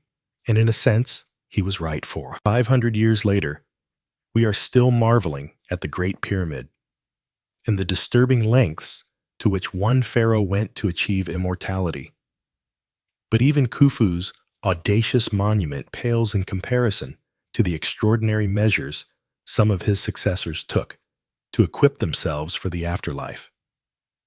As the prosperity and power of the Old Kingdom waned, later, pharaohs became increasingly obsessed with their own mortality and the fate of their eternal souls. They poured their dwindling resources into ever more elaborate tombs and mortuary temples, desperately trying to guarantee their place among the gods. This desperate quest for immortality reached its macabre apex with the practice of retainer sacrifice, the burial of servants alongside the pharaoh to attend him in the afterlife. The most chilling example comes from the tomb of the First Dynasty, Pharaoh J at Abydos, where archaeologists uncovered the remains of 318 individuals, men, women, and even children, who had been sacrificed and buried in neat rows. Outside the king's enclosure, the scale of the carnage is staggering, the largest known case of human sacrifice in ancient Egypt. The victims appear to have been palace servants, members of the royal household who were selected to serve the king. In death, as they had in life, they were likely killed by strangulation or a blow to the head. Their bodies hastily mummified and buried with minimal grave goods. Some were even interred in coffins, bearing their own names, a poignant reminder of their individual identities and the violent fate that awaited them. What could have motivated such a mass slaughter? For the pharaoh and his priests, it was a natural extension of the king's divine power, his ability to command obedience and service. Even beyond the grave, the servants were seen as privileged to be chosen for this sacred duty, their sacrifice a necessary part of ensuring the pharaoh's eternal well-being. But one can only imagine the terror and despair of those selected, knowing they would soon be joining their master in death. This disturbing practice appears to have been relatively short-lived, dying out by the end of the Old Kingdom, but it speaks to the incredible power and allure of the afterlife in ancient Egyptian culture and the extreme lengths to which some pharaohs would go to secure their place in it. The idea of an eternal existence beyond death, where the pharaoh would reign supreme among the gods was so intoxicating that it justified even the most horrific acts of violence and sacrifice. And it wasn't just human servants who, as the centuries passed, ancient Egypt's New Kingdom period gave way to the Late Period, a time of foreign invasions and rule by outside powers. The Libyans, Nubians, Assyrians, and Persians all took their turn at the helm, wresting control of Egypt from native pharaohs. But perhaps no foreign power left quite as indelible a mark as Alexander the Great and the Greek Macedonian Ptolemaic dynasty he left in his wake in 332 BC. Alexander the Great swept into Egypt, wresting it from Persian control after being crowned pharaoh in Memphis. He founded the great seaside city of Alexandria, soon to become a cosmopolitan center of Greek culture and learning. But Alexander's reign as pharaoh was cut short by his untimely death in 323 BC. In the chaotic aftermath, his general Ptolemy seized control of Egypt, installing himself as the first pharaoh of the Ptolemaic dynasty that would rule for the next 275 years. The Ptolemaic pharaohs were a fascinating fusion of Greek and Egyptian culture. They adopted many Egyptian royal traditions and religious practices to legitimize their rule in the eyes of their subjects. Ptolemy, Thrawn's son and successor, Ptolemy II Philadelphus, even instituted worship of the deified Alexander, cleverly positioning the Ptolemies as successors to Alexander's divine rule. Yet at the same time, the Ptolemies remained resolutely Greek, marrying their siblings in the Egyptian royal tradition, but giving their children Greek names and hiring Greek architects to reshape Alexandria's landscape in the style of their homeland. One of the most audacious Ptolemaic building projects was surely the Pharos lighthouse constructed on the orders of Ptolemy I Sot, standing an astonishing 330 feet tall. This wonder of the ancient world guided ships into Alexandria's harbor with its blazing fire. At night, the Ptolemies also built grand temples in the traditional Egyptian style, like the Temple of Horus at Edfu and the Temple of Isis on the island of Phil. But they added their own Greek flourishes, inscribing their names in hieroglyphs, but also Greek on temple walls. The most famous Ptolemaic pharaoh of all was, of course, Cleopatra, the last pharaoh of ancient Egypt. But the Ptolemaic dynasty's notorious incestuous marriages produced more than one ambitious, powerful queen over the centuries. Take Bernice II, wife of Ptolemy III Uruguates, when her husband left to fight in the Third Syrian War in 246 BC. Bones vowed to the goddess Aphrodite that she would cut off her long, luxurious hair if Ptolemy returned home safely, and she made good on her promise, placing her Shah tresses in Aphrodite's temple. The hair later mysteriously vanished. But court astronomer Conan of Samos, perhaps trying to get back in the queen's good graces, claimed that Aphrodite had been so touched by the offering that she placed Bren's hair in the sky. As the constellation Coma Bones's or Bones's hair, the Ptolemaic pharaohs were also no strangers to court intrigues and power struggles. One of the most dramatic examples came after the death of Ptolemy IV in 204 BC. His young son, Ptolemy V, not even 6 years old, was next in line for the throne, but the boy king's regents, Agathocles and Ctesibius, weren't about to give up their influence and power. They did the unthinkable, having the young pharaoh's mother, Arsinoe, murdered to secure their own positions. The common people who had loved Queen Arsinoe were outraged when they got wind of the sordid plot. They besieged the royal palace, dragging Agathocles and his family out and lynching them in the street. The grisly scene was a stark reminder that while the Ptolemaic pharaohs styled themselves as god kings, they were all too human and vulnerable to the wrath of their subjects. The Ptolemaic era was a time when much of the ancient Egyptian culture and religion we know today was compiled and recorded for posterity. The Ptolemies were great patrons of the arts, sciences, and literature. It was at the great library of Alexandria that Mantho, an Egyptian priest and historian, wrote his Egyptia.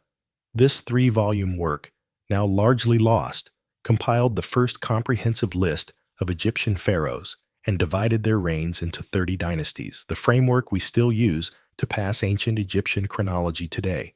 And it was under the Ptolemies that the Egyptian priest scribe of Sebennytos penned a fascinating papyrus that has come to be known as the Dream Book. This enigmatic text lists nearly 200 different dreams and their supposed meanings. Some are rather mundane, like dreaming of eating figs, indicating the dreamer will come into money. But others are more sinister omens, like dreaming of being burned alive, signaling great danger ahead. The Ptolemaic dynasty ended with the tragic demise of its most famous Queen Cleopatra. In 30 BC, after picking the losing side in the Roman Civil War between Mark Antony and Octavian, Cleopatra took her own life, allegedly by the bite of a poisonous aspiated through the streets of Rome as a war trophy with Cleopatra's death. The long line of divine pharaohs finally came to a close, and Egypt became a province of the Roman Empire. But the 3,000-year legacy the pharaohs left behind still endures. Every magnificent monument, every golden tomb, treasure, every tall tale recorded on temple walls or papyrus scrolls has kept their larger-than-life life stories alive. The pharaohs built ancient Egypt into a flourishing civilization that has captured imaginations for millennia and will likely continue to do so for as long as the pyramids still stand. The mystique of the pharaohs lies in how even at the distance of thousands of years they still seem to straddle the line between gods and mortals, the natural and supernatural. The truth is, the pharaohs were both extraordinary and all too human. They performed mind-boggling feats of engineering, artistic, and cultural achievement that have rarely been matched. But they could also be petty, superstitious, ruthless, and tyrannical. They were a bundle of fascinating contradictions, chasing immortality while grappling with all the flaws and frailties of being human. So, perhaps that's why, for all their power and pomp, the pharaohs still speak to us today. Their outsized lives are like monuments to the human condition itself, the soaring triumphs and the devastating lows that have defined the mortal experience since the dawn of civilization. The life of a pharaoh was one of immense power and privilege, but also one governed by strict religious duties and rituals from the moment he awoke in his opulent palace. A pharaoh's day was meticulously planned and scheduled with little room for spontaneity or personal indulgence. The pharaoh's morning routine was an elaborate affair with teams of servants attending to his every need. He would be washed, perfumed, and dressed in fine linens before donning the various crowns and symbols of his divine office. The distinctive double crown, or pent combined, the white crown of Upper Egypt, and the red crown of Lower Egypt, symbolizing the pharaoh's dominion over the unified land. But even in these mundane morning rituals, there was an undercurrent of magic and superstition.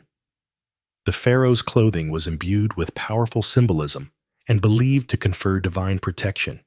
Every cosmetic and item of jewelry had deep spiritual significance. Even the pharaoh's daily ablutions were a sacred rite, with priests reciting spells and incantations as sacred water from the Nile was poured over his head with his regalia in place. The pharaoh would then consume a light breakfast before beginning his packed schedule of daily duties. As the earthly embodiment of the god Horus, one of the pharaoh's most vital roles was as the supreme religious leader of Egypt. He was responsible for maintaining Mart, the cosmic order, and balance through his divine intercession with the gods. This meant that a significant portion of the pharaoh's day was taken up with religious ceremonies and temple rituals. He would make offerings to the gods, perform libations, and recite the necessary incantations to ensure the continued favor of the divine realm. These rituals were not just symbolic, but were believed to have a real and tangible impact on the prosperity and stability of Egypt. But the pharaoh was not just a religious figurehead, he was also the supreme political ruler of one of the most powerful empires of the ancient world. After his religious duties were complete, he would hold court and meet with his advisors to discuss matters of state. The pharaoh had the final say on all issues of law, taxation, trade, and foreign policy. He would also hear petitions from his subjects and dispense justice as he saw fit. The concept of mart extended to social order as well as cosmic balance. And the pharaoh was the ultimate arbiter of this earthly harmony. His word was quite literally law, and his judgments were considered infallible and incontestable. However, even with all of these weighty responsibilities, the pharaoh still had time for leisure and pursuits befitting his exalted status. He might go hunting in the lush marshes along the Nile, or enjoy a sumptuous banquet with his courtiers and foreign dignitaries. Some pharaohs, like Amenhotep II, were known for their athletic prowess and would showcase their skills in archery or chariot racing. But even in these moments of relaxation, the pharaoh was never truly at ease. His life was governed by a strict code of behavior and a constant awareness of his divine role. Every action, every word, every decision was freighted with meaning and consequence. And beneath the surface of this gilded existence lurked a darker undercurrent of superstition, magic, and brutality. The pharaoh may have been the most powerful man in Egypt, but he was also the most vulnerable to the capricious whims of the gods and the machinations of his enemies. Jealous rivals, both within the royal family and among the nobility, constantly plotted and schemed to overthrow him. Sorcerers and magicians employed curses and hexes to bring about his downfall. Even the common people, though they revered the pharaoh as a living god, could turn against him if they felt he had failed in his divine duties to protect against these myriad threats, both real and supernatural. The pharaoh relied on a complex web of magic and ritual. He wore amulets and talismans imbued with protective spells, and his food and drink were tested for poison by trusted servants. His palace was warded against evil spirits, and his bedchamber was guarded by the most loyal and fearsome of his warriors. But even with all of these precautions, the life of a pharaoh was a precarious one. The annals of Egyptian history are filled with the stories of pharaohs who met untimely and often gruesome ends, from assassination and warfare to disease and dark sorcery. In the end, the pharaoh was as much a prisoner of his divine role as he was its beneficiary for all of his power and privilege. He was ultimately a slave to the crushing weight of tradition, superstition, and the unyielding expectations of his gods and his people. The life of a pharaoh was indeed a gilded cage, opulent and glittering on the outside, but constricting and suffocating within. And yet, for all of its dangers and drawbacks, the allure of the pharaonic crown was an irresistible one. The chance to wield such godlike power, to shape the course of an empire, to have one's name etched into eternity. These were temptations that few could resist, and so the cycle continued from one pharaoh to the next, each one striving to outdo his predecessors in grandeur and glory. Even as the shadow of mortality and the fickle favor of the gods loomed ever larger, such was the burden and the blessing of the pharaohs, the god-kings of ancient Egypt, whose lives and legacies continue to fascinate and enthrall us to this day. But the pharaonic crown was a heavy one, both literally and figuratively. The great golden headdresses and crowns worn by the pharaohs could weigh up to 5 kilograms, a physical reminder of the weighty responsibilities they carried. And for all of their divine status and earthly power, the pharaohs were still mortal men, subject to the same fears, frailties, and vices. as any other. Perhaps nowhere was this more evident than in the royal court, where the pharaoh was surrounded by a vast retinue of family advisors, courtiers, and servants. While the pharaoh may have been the supreme ruler of Egypt, he still had to navigate the treacherous waters of court politics and intrigue on a daily basis. At the center of this was the royal family itself. The pharaoh typically had multiple wives, including a chief queen who held a special status and would bear the pharaoh's heir. But he also had a vast harem of lesser wives and concubines, many of whom were foreign princesses sent as diplomatic gifts to cement alliances with other nations. This complex web of marriages and liaison was not just about pleasure or politics. It was also driven by a deep-seated obsession with preserving the purity and divinity of the royal bloodline. The Egyptians believed that the pharaohs were literal descendants of the gods, and that this divine essence was passed down through the generations. To maintain this purity, the pharaohs often married within their own family, taking their sisters, daughters, and even their own mothers as wives.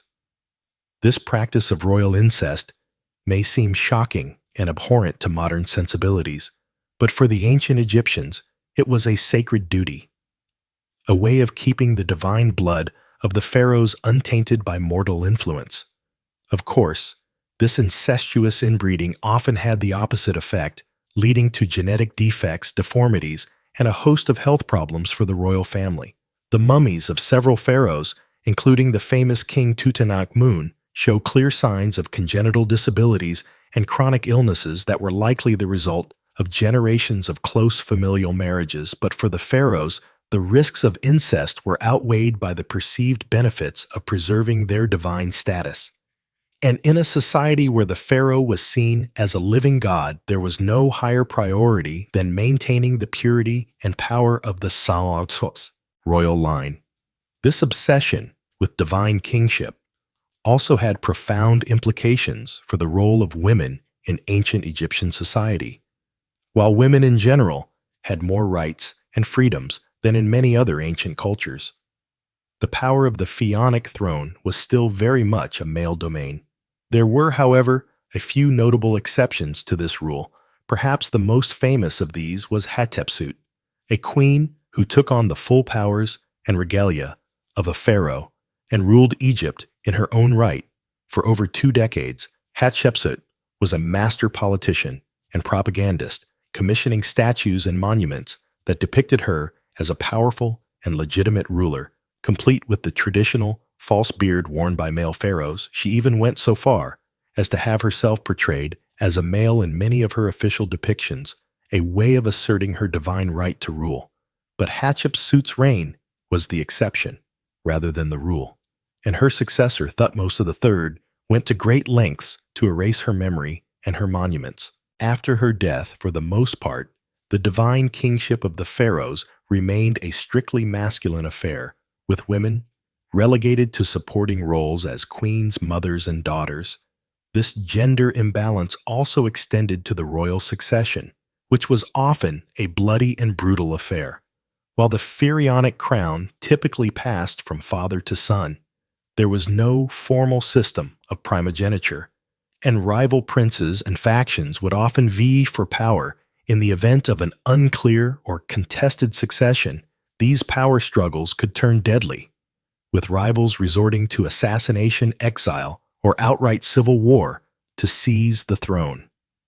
The most famous example of this was perhaps the mysterious death of Tutankhamun, who many historians believe was murdered by his advisor and successor, in order to clear the path for his own ascension. Even when the succession was clear, the new pharaoh often faced challenges and threats to his rule from within his own family. Brothers, uncles, and cousins who had been passed over for the throne might plot and scheme to overthrow the new king, while disgruntled nobles and regional governors could use their wealth and influence to ferment rebellion and unrest. To counter these threats, the pharaohs relied on a combination of political-savvy military might and divine propaganda. They would reward loyal followers with titles, lands, and wealth, while ruthlessly suppressing any signs of dissent or disloyalty. They would also go to great lengths to emphasize their own divine status and right to rule, commissioning grand monuments and temples that celebrated their godly power and accomplishments. But even the mightiest pharaoh was still mortal, and the specter of death loomed large over the royal court. The Egyptians believed that the pharaoh's divine essence would live on in the afterlife, where he would join the gods in an eternal paradise. But to achieve this immortality, the pharaoh's body had to be preserved and protected, along with all the trappings of his earthly power. And status. This belief in the afterlife was the driving force behind the construction of the Great Pyramids, the massive tombs that have become synonymous with ancient Egyptian culture. These monumental structures were not just grand displays of wealth and power. They were also elaborate machines designed to launch the pharaoh's soul into the heavens and ensure his eternal life among the gods. The process of preparing a pharaoh for the afterlife was a long and elaborate one, beginning even before his death. As soon as a new pharaoh took the throne, work would begin on his tomb and mortuary temple, which could take decades to complete. The pharaoh would be intimately involved in the planning and design of these structures, choosing the location, the layout, and the decorative program that would adorn the walls. At the same time, the pharaoh would begin accumulating the vast array of grave goods and treasures that would accompany him into the afterlife. These could include everything from furniture and clothing to jewelry and weapons, as well as huge stockpiles of food and drink to sustain the pharaoh on his journey. But perhaps the most vital component of the pharaoh's afterlife, preparations, was the process of mummification, which would transform his mortal body into an eternal vessel for his divine spirit. This was a long and complex process that could take up to 70 days to complete, involving the removal of internal organs, the desiccation of the body with natron salts, and the careful wrapping of the corpse in layers of linen bandages. The mummification process was overseen by a special class of priests known as the embalmer, who worked in secret and were considered to be in direct contact with the gods. They would recite special prayers and incantations at each stage of the process, imbuing the mummy with magical spells and protections that would ensure its safe passage into the afterlife. Once the mummy was complete, it would be placed inside a series of nested coffins, each one more elaborate and expensive than the last. The outermost coffin would often be made of solid gold and adorned with intricate carvings and inlays, a fitting vessel for the divine remains of the pharaoh. The mummy and its coffins would then be transported in a grand procession to the pharaoh's tomb, where they would be sealed away in a hidden burial chamber. Along with all of the pharaoh's grave goods and treasures, the tomb itself would be filled with even more offerings and artifacts, as well as elaborate fresco and carvings depicting the pharaoh's journey into the afterlife. But even with all of these elaborate preparations, the pharaohs were not content to leave their eternal fate to chance. Many of them became obsessed with the construction of their tombs, pouring vast resources and manpower into the building of ever more elaborate monuments to their own divinity. The most famous example of this is, of course, the Great Pyramid of Giza, built by the pharaoh Khufu around 2550 BCE. This massive structure, which stood over 480 feet tall and contained more than 2 million blocks of limestone, was the tallest man-made structure in the world. For over 800 years, the construction of the Great Pyramid was a monumental undertaking that required the labor of thousands of workers over the course of decades. The logistics of the project were staggering, involving the quarrying, transportation, and precise placement of millions of tons of stone, all without the benefit of modern machinery or technology. But for Khufu, the pyramid was more than just a feat of engineering. It was a symbol of his divine power, and a guarantee of his eternal life. The pyramid was designed to align with the stars, with shafts pointing towards the constellations of Orion and Sirius, which the Egyptians believed to be the celestial homes of the gods. Osiris and Isis inside the pyramid. Khufu's mummy would have been placed in a granite sarcophagus in the heart of the structure, surrounded by treasure and protected by a complex system of passages, chambers, and booby traps designed to thwart would-be tomb robbers. But even with all of these precautions, the pharaohs' tombs were not immune to the depredations of thieves and vandals. Over the centuries. Many of the great pyramids and tombs were broken into and looted, their treasures stolen and their mummies desecrated. This was a fate that befell even the most famous of the pharaohs, including Tutankhamun, whose tomb was discovered largely intact in 1922, but had still been entered and robbed at least twice in antiquity. The pharaoh's obsession with the afterlife, it seems, was matched only by the greed and determination of those who sought to plunder their eternal resting places. But the pharaoh's preparations for the afterlife were not limited to their own tombs and treasures. In a practice that seems shocking and horrifying to modern sensibilities, some pharaohs were buried along with servants, courtiers, and even pets, all of whom were sacrificed in order to accompany their master into the afterlife. The most extreme example of this practice was found in the tomb of the first dynasty Pharaoh J at Abydos, where archaeologists discovered the remains of 318 individuals who had been sacrificed and buried alongside the pharaoh. These included servants, guards, and even women and children, some of whom showed signs of strangulation or blunt force trauma. This practice of human sacrifice was not limited to the early dynasties either. The tomb of the 12th dynasty pharaoh Amenhotep III at Hawara contained the remains of at least 5 young women who had been sacrificed and buried with the pharaoh, along with a menagerie of animals, including a monkey, a dog, and several ducks. Even more bizarre was the discovery of tens of thousands of human hair wigs in the tomb of the 18th dynasty pharaoh Amenhotep II. These wigs, which were made from the hair of young girls and women, were apparently intended to provide the pharaoh with a ready supply of fresh hair in the afterlife, a symbol of his eternal youth and virility. These disturbing practices speak to the incredible power and influence of the pharaohs, as well as the deeply ingrained beliefs and superstitions that governed ancient Egyptian society for the pharaohs. The afterlife was not just a vague hope or a religious abstraction. It was a very real and tangible goal, one that demanded the utmost preparation and sacrifice. But as Egyptian society evolved and changed over the centuries, so too did the practices surrounding the pharaohs' burials.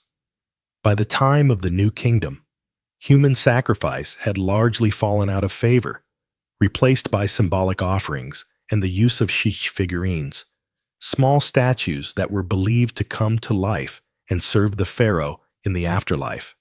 And as the power of the pharaohs began to wane in the later dynasties, so too did the grandeur and scale of their tombs.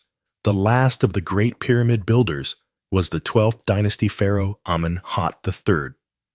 And by the time of the New Kingdom, the far as we've seen, the lives of the pharaohs were a complex tapestry woven from the threads of divine power, mortal excess, and an unshakable fixation on the afterlife. But perhaps no pharaoh embodies these themes quite as vividly as Ramses II, also known as Ramses the Great, born around 133 BCE. Ramses was the third pharaoh of the 19th dynasty, and he would go on to become the most celebrated and most prolific builder in all of ancient Egyptian history.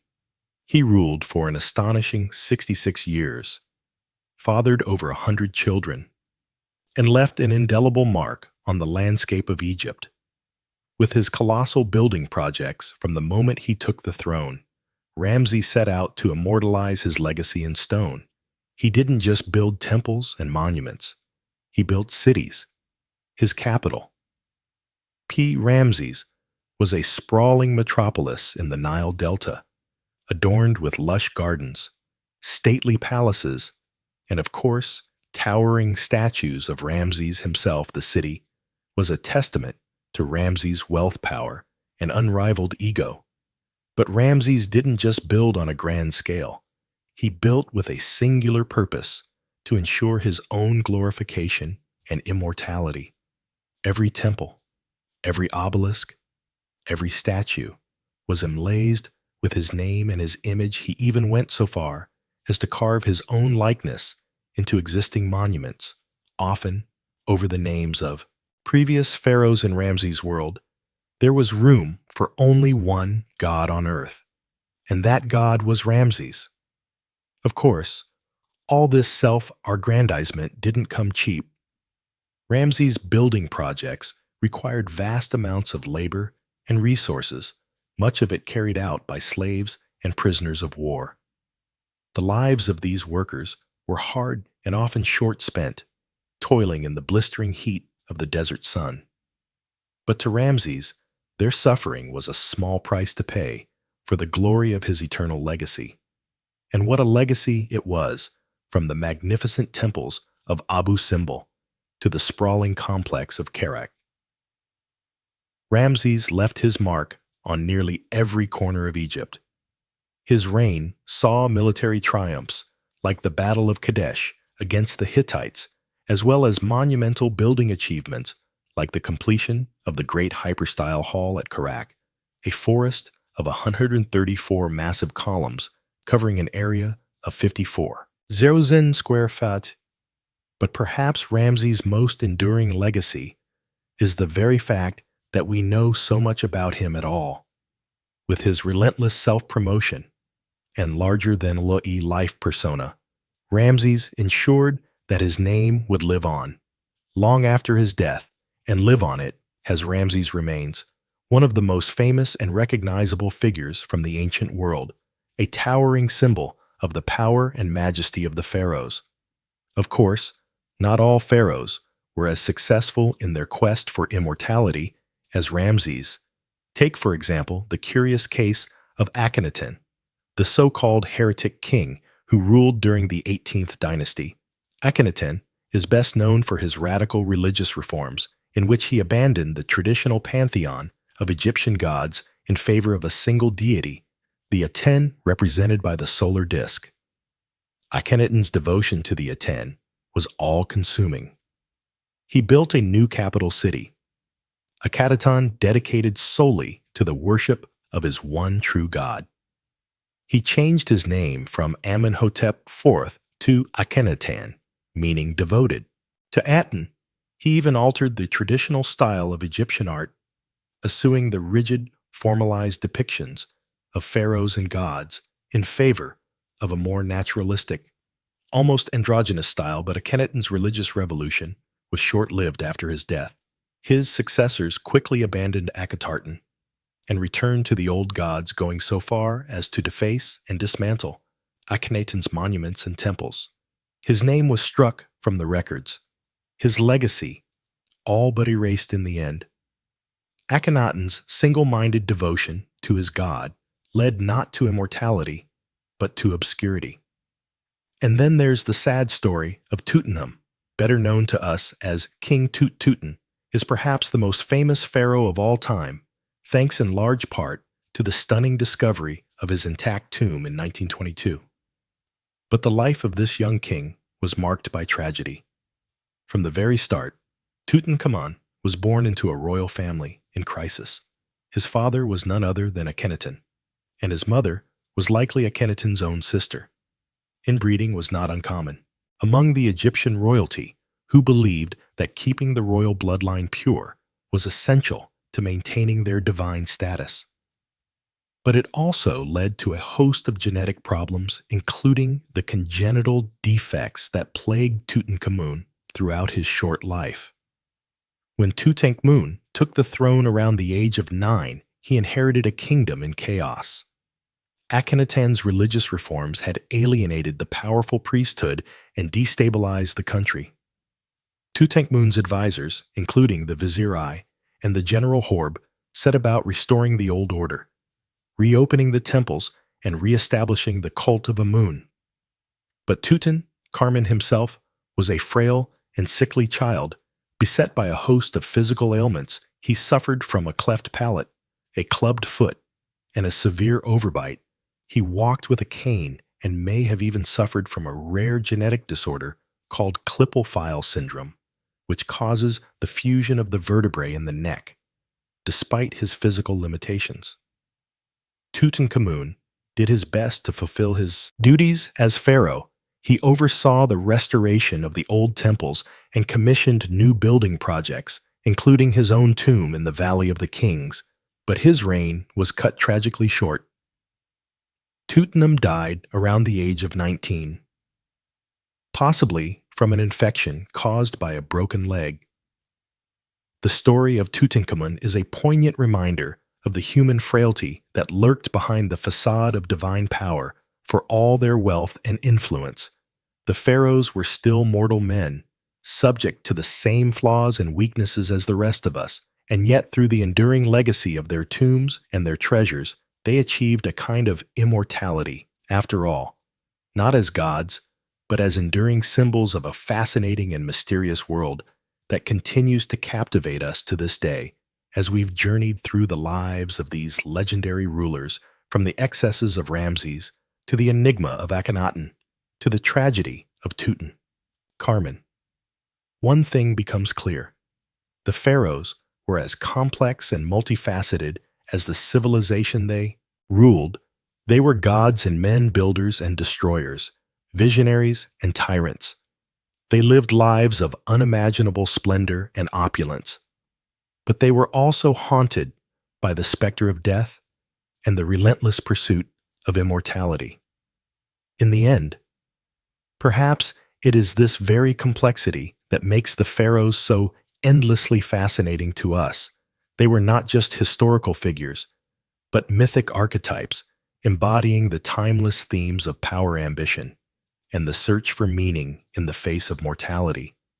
And through the enduring legacy of their monuments and their stories, they continue to speak to us across the millennia, whispering secrets of a world long vanished, but never truly lost, as we marvel at the pyramids and the temples, the golden masks, and the hieroglyphic inscriptions. We are reminded of the indomitable human spirit that drove these ancient kings to reach for the stars, and we are humbled by the realization that for all their godlike power, they were ultimately as mortal as the rest of us, subject to the same joys and sorrows, triumphs and tragedies that define the human experience.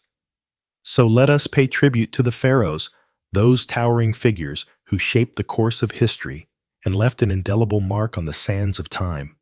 Let us remember them, not just as distant mythical figures, but as flesh and blood, human beings with all their flaws and foibles, their dreams and their despairs. And let us learn from their stories, both the inspiring and the cautionary, as we navigate our own paths through the shifting sands of life. For in the end, the legacy of the pharaohs is not just a matter of bricks and mortar, gold and granite. It is a testament to the enduring power of the human spirit, to our unquenchable thirst for meaning and purpose, for beauty and transcendence. And it is a reminder that no matter how mighty we may become, we are all part of a tapestry far greater and more enduring than any one of us can ever hope to be. So, let us give thanks for the pharaohs and for all those who came before and after them, who strived and struggled and left their mark upon the world. And let us carry their stories with us as we venture forth into the unknown, armed with the wisdom of the ages and the courage of our convictions. For in the end, the measure of a life is not in the splendor of its monuments or the grandeur of its tombs, but in the love and compassion we show to one another, and in the legacy of hope and resilience we leave behind. And in this the pharaohs, for all their flaws and failings, have much to teach us. Still, As we delve deeper into the shadowy world of the pharaohs, we must also acknowledge the intricate web of royal relationships and rivalries that shape their lives and legacies behind the gilded facades of the palaces. A complex tapestry of family dynamics, political alliances, and power struggles played out often with devastating consequences. At the heart of the royal household was the pharaoh's inner circle of queens, concubines, and children. While the pharaoh was the supreme ruler, his queens could wield significant influence, particularly if they bore him a male heir. The great royal wife or chief queen held a privileged position and might even rule as regent if the pharaoh died before his successor came of age. Such was the case with Hatshepsut, who boldly assumed the full powers and regalia of a pharaoh herself after the death of her husband Thutmose II. But alongside these influential queens were countless lesser wives and concubines who populated the royal harem. These women, often from noble families or foreign princesses, sent to cement diplomatic ties, vied for the pharaoh's favor and the chance to bear his children. The royal court buzzed with gossip, intrigue, and shifting alliances as different factions jockeyed for position. Most disturbing of all were the instances of incest that occurred within the royal family. Pharaohs often married their own sisters or half-sisters, and occasionally even their daughters, to keep the royal bloodline pure. It was believed that the pharaoh, as a living god, could only get a legitimate heir through union with another divinity, even if that meant keeping it in the family. This practice may have contributed to genetic disorders and abnormalities in some royal offspring. Of course, not all royal siblings married each other. Some rivalries between princes and princesses burned red hot, exploding into murderous power grabs. Take, for example, the suspected plot by Ramses III's secondary wife Tyr to assassinate the pharaoh and install her own son Pentawere on the throne instead of the chosen crowned prince. Ramses' 4 ancient papyrus court records paint a chilling picture of a harem conspiracy that ended in convictions and executions. Even the legendary Cleopatra, the last of the Ptolemaic dynasty, was no stranger to ruthless family rivalries. She allegedly had her own younger sister, Arsinoe IV, murdered to solidify her claim to the throne. In a world where royal blood was both a ticket to power and a reason to be eliminated by one's rivals, perhaps the frequent depictions of the pharaoh smiting his enemies take on an even darker meaning. But beyond the backstabbing intrigues of the royal court, the pharaoh's family relationships could also be touchingly human. Ramses II, for instance, honored his chief queen Nefertari with a lavishly decorated tomb and a magnificent temple at Abu Simbel, and even the oft-vilified Akhenaten, who upended Egyptian religion and art during his reign, is shown in tender scenes with his wife Nefertiti and their daughters. In the end, perhaps these familiar bonds offered a bit of solace and sanity in the gilded cage of the royal palace. But make no mistake, being a pharaoh's relative was a double-edged sword that could cut short even the most regal life. From the incestuous unions to the cutthroat rivalries, the twisted family trees of the pharaohs bore strange and often poisonous fruit. The royal family was the most exclusive club in ancient Egypt, and possibly the most dangerous as we turn now to examine the pharaoh's exalted role as a living god on earth. Keep in mind the tangled human relationships that lurked beneath that lofty divine surface. The pharaoh may have been the sun around which the Egyptian universe revolved, but the gravity of family and political forces also yanked him in unpredictable directions, even as he strove to maintain cosmic order and harmony in the worldview of the ancient Egyptians. The pharaoh was no mere mortal ruler. He, or in rare cases, she, was a living god, the divine embodiment of the falcon-headed sky god, Horus on earth as the intermediary between the heavenly realm of the gods and the earthly domain of humans. The pharaoh played a vital role in maintaining the cosmic order, balance, and justice that held chaos at bay. This concept of divine kingship elevated the pharaoh to a superhuman status and imbued his every action with cosmic significance from the moment of his coronation, when he assumed the double crown of Upper and Lower Egypt. The pharaoh ceased to be fully human and became a conduit for divine power. His word was law. His decrees were the will of the gods, and his very being was sacrosanct. One of the most visible manifestations of the pharaoh's divinity were the sprawling temple complexes that dotted the land. These weren't just places of worship. They were the earthly mansions of the gods, where the pharaoh performed sacred rituals to maintain the vital link between the human and divine spheres. The grandest of these temples, like the Carrick complex in Thebes or the Luxor temple, downstream were cities unto themselves, bustling with priests, craftsmen, and servants, all dedicated to serving the pharaoh god. Within these sacred precincts, the pharaoh would make offerings, recite incantations, and perform elaborate ceremonies to appease the gods and ensure the continued flow of divine blessings.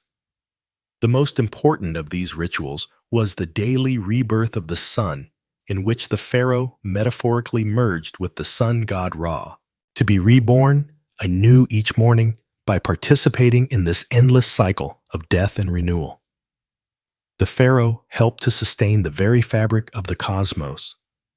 But the pharaoh's divine status wasn't just a religious concept. It had far-reaching implications for Egyptian society and politics. As well as a living god, the pharaoh had absolute authority over his subjects. His word was law, and his commands were not to be questioned. Obedience to the pharaoh was equated with piety, and rebellion against him was tantamount to sacrilege. This godlike power could be intoxicating, and some pharaohs took their divine status to disturbing extremes. Perhaps the most notorious example was Amenhotep IV, better known as Akhenaten, who upended centuries of Egyptian religious tradition by proclaiming the sun disk, a Tenen, as the one true God and himself as its sole prophet. In a burst of religious fervor, Akhenaten ordered the names and images of other gods to be erased, closed their temples, and even moved the capital to a remote desert site he called Akheton, or Horizon of the Eaten. While Akhenaten's religious revolution was short-lived, it showcased the immense power and influence a pharaoh could wield as a divine ruler. The fact that he could single-handedly overturn the entire pantheon of Egyptian gods and impose a new state religion by sheer force of will speaks volumes about the pharaoh's godlike authority. But even in less tumultuous times, the pharaoh's divinity set him apart from the rest of Egyptian society. He was a remote or inspiring figure, rarely seen in public. Outside of carefully stage-managed appearances, his subjects approached him with a mixture of reverence and terror, prostrating themselves in his presence and averting their eyes from his divine radiance. Even his courtiers and officials had to tread carefully, lest they overstep their bounds and incur his godly wrath in a very real sense. The pharaoh was the linchpin that held the entire edifice of ancient Egyptian civilization together. As long as he performed his divine duties and maintained Mart, the cosmic order, all was well. But if he faltered or failed in his responsibilities, it could spell disaster for the whole land. A weak or ineffectual pharaoh could lead to chaos, famine, and invasion, while a tyrannical or impious one risked offending the gods and bringing down divine retribution. It's no wonder, then, that the Egyptians invested so much time, labor, and resources into exalting and glorifying their pharaohs. The colossal statues, soaring obelisks, and lavish tomb complexes were all testament to the pharaoh's superhuman status and enduring legacy. They were also a way of bolstering his divine power and reinforcing his vital role in the cosmic order. But as we'll see in the next chapter, this obsession with the pharaoh's divinity reached its apex in the very last place one might expect, the tomb for the ancient Egyptians. Death was not the end for a pharaoh, but merely a transition to an even more exalted state of being, and they would go to extraordinary, even horrifying lengths to ensure their divine ruler had everything he needed for the journey. The flickering torchlight casts an eerie glow on the rough-hewn walls of the tomb, as if the very shadows are alive with the weight of ages past. The air is thick with the acrid tang of incense and the musty odor of death, a cloying perfume that clings to the nostrils and the back of the throat. Deeper and deeper, we descend into the very bowels of the earth, following in the footsteps of the pharaoh on his final journey into the afterlife. For the ancient Egyptians, death was not something to be feared, but rather a doorway to a new and glorious existence. They believed that life on earth was but a brief prelude to an eternal hereafter, where the deceased would dwell in paradise with the gods feasting and making merry for all eternity. But to achieve this blessed state, one had to be properly prepared, both spiritually and materially. And no one was better prepared for the afterlife than the pharaohs. From the moment they ascended the throne, they began planning for their eventual demise with a single-minded focus that bordered on the obsessive. Vast resources were poured into the construction of their tombs, anderary temples, veritable cities of the dead that would serve as their eternal abodes. The most iconic of these, of course, are the Great Pyramids that loom over the Giza Plateau. These monumental structures built during the Old Kingdom were more than just tombs. They were cosmic engines designed to launch the pharaoh's soul into the heavens to take its place among the stars. The pyramid's smooth, sloping sides were meant to evoke the primordial mound of creation, while its precise alignment to the cardinal points mirrored the order and symmetry of the cosmos itself. But even more vital than the tomb itself was the complex process of preparing the pharaoh's body for the afterlife. The ancient Egyptians believed that the physical form was just as important as the spiritual essence, and that the two had to be preserved together for eternity. And so, in the sacred rites of mummification, the pharaoh's corpse was transformed from a lifeless husk into a vessel for immortality. For 70 days, the body was dried and desiccated with natron salt, its organs removed and carefully preserved in Coptic jars.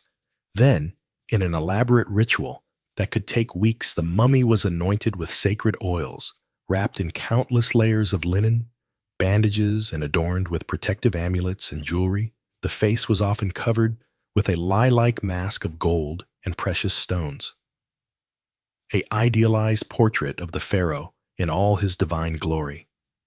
But the pharaoh's journey was far from over. Once the mummy was complete, it had to be transported to the tomb in a grandiose procession, accompanied by priests chanting hymns and spells to ward off evil spirits. The sarcophagus was then lowered into the burial chamber, surrounded by all the grave goods the pharaoh would need in the afterlife: furniture, clothing, jewelry, even food and drink to sustain him on his eternal journey. And here is where the pharaoh's preparations took a darker, more disturbing turn. For some rulers, it wasn't enough to be buried with mere objects. They wanted to be accompanied by actual living servants, ready to attend to their every whim in the hereafter. These unfortunate souls, known as retainers, were often the pharaoh's most loyal courtiers and officials, handpicked to serve him in death as they had in life. The practice of human sacrifice was not uncommon in the early dynasties of ancient Egypt, particularly during the First Dynasty. Archaeological evidence from this period reveals numerous subsidiary burials surrounding the tombs of pharaohs like Horahar and Jay, containing the remains of servants, bodyguards, and even women and dwarves who were believed to have special powers. One of the most chilling examples comes from the tomb of King Jay at Abydos, where the remains of over 300 individuals were found buried in neat rows like a macabre honor guard flanking the pharaoh's final resting place. Many of the bodies showed signs of strangulation or blunt force trauma, suggesting that they had been deliberately killed to accompany their ruler into the afterlife. But perhaps even more unsettling than the human sacrifices were the animal ones. Countless mummified cats, dogs, monkeys, and even lions have been found in Egyptian tombs, often lavishly wrapped and adorned like miniature pharaohs. Themselves, these beloved pets were believed to provide companionship and protection for their masters in the afterlife, a consolation prize of sorts for an eternity spent in the dark. And then there were the more bizarre grave goods, like the millions of human hair wigs found in some tombs. These elaborate hair pieces, made from the locks of courtiers and slaves, were meant to ensure that the pharaoh always had a fresh coiffure. Even in the afterlife, the ancient Egyptians believed that hair had magical properties and that a full luxuriant wig was a sign of vitality and power. But as the centuries passed, the practice of human sacrifice gradually fell out of favor. By the time of the New Kingdom, the idea of killing servants to serve the pharaoh in the afterlife was seen as barbaric and uncivilized. Instead, the Egyptians turned to more symbolic methods, like placing shapy figurines in the tomb to magically come to life and perform menial tasks for the deceased. Yet even as the physical sacrifices faded away, the psychological toll of the pharaoh's obsession with the afterlife remained. The vast resources and manpower poured into their tombs. Andarary cults siphoned away wealth and labor from the living, while the idea of a ruler who could command obedience even in death cast a long shadow over Egyptian society.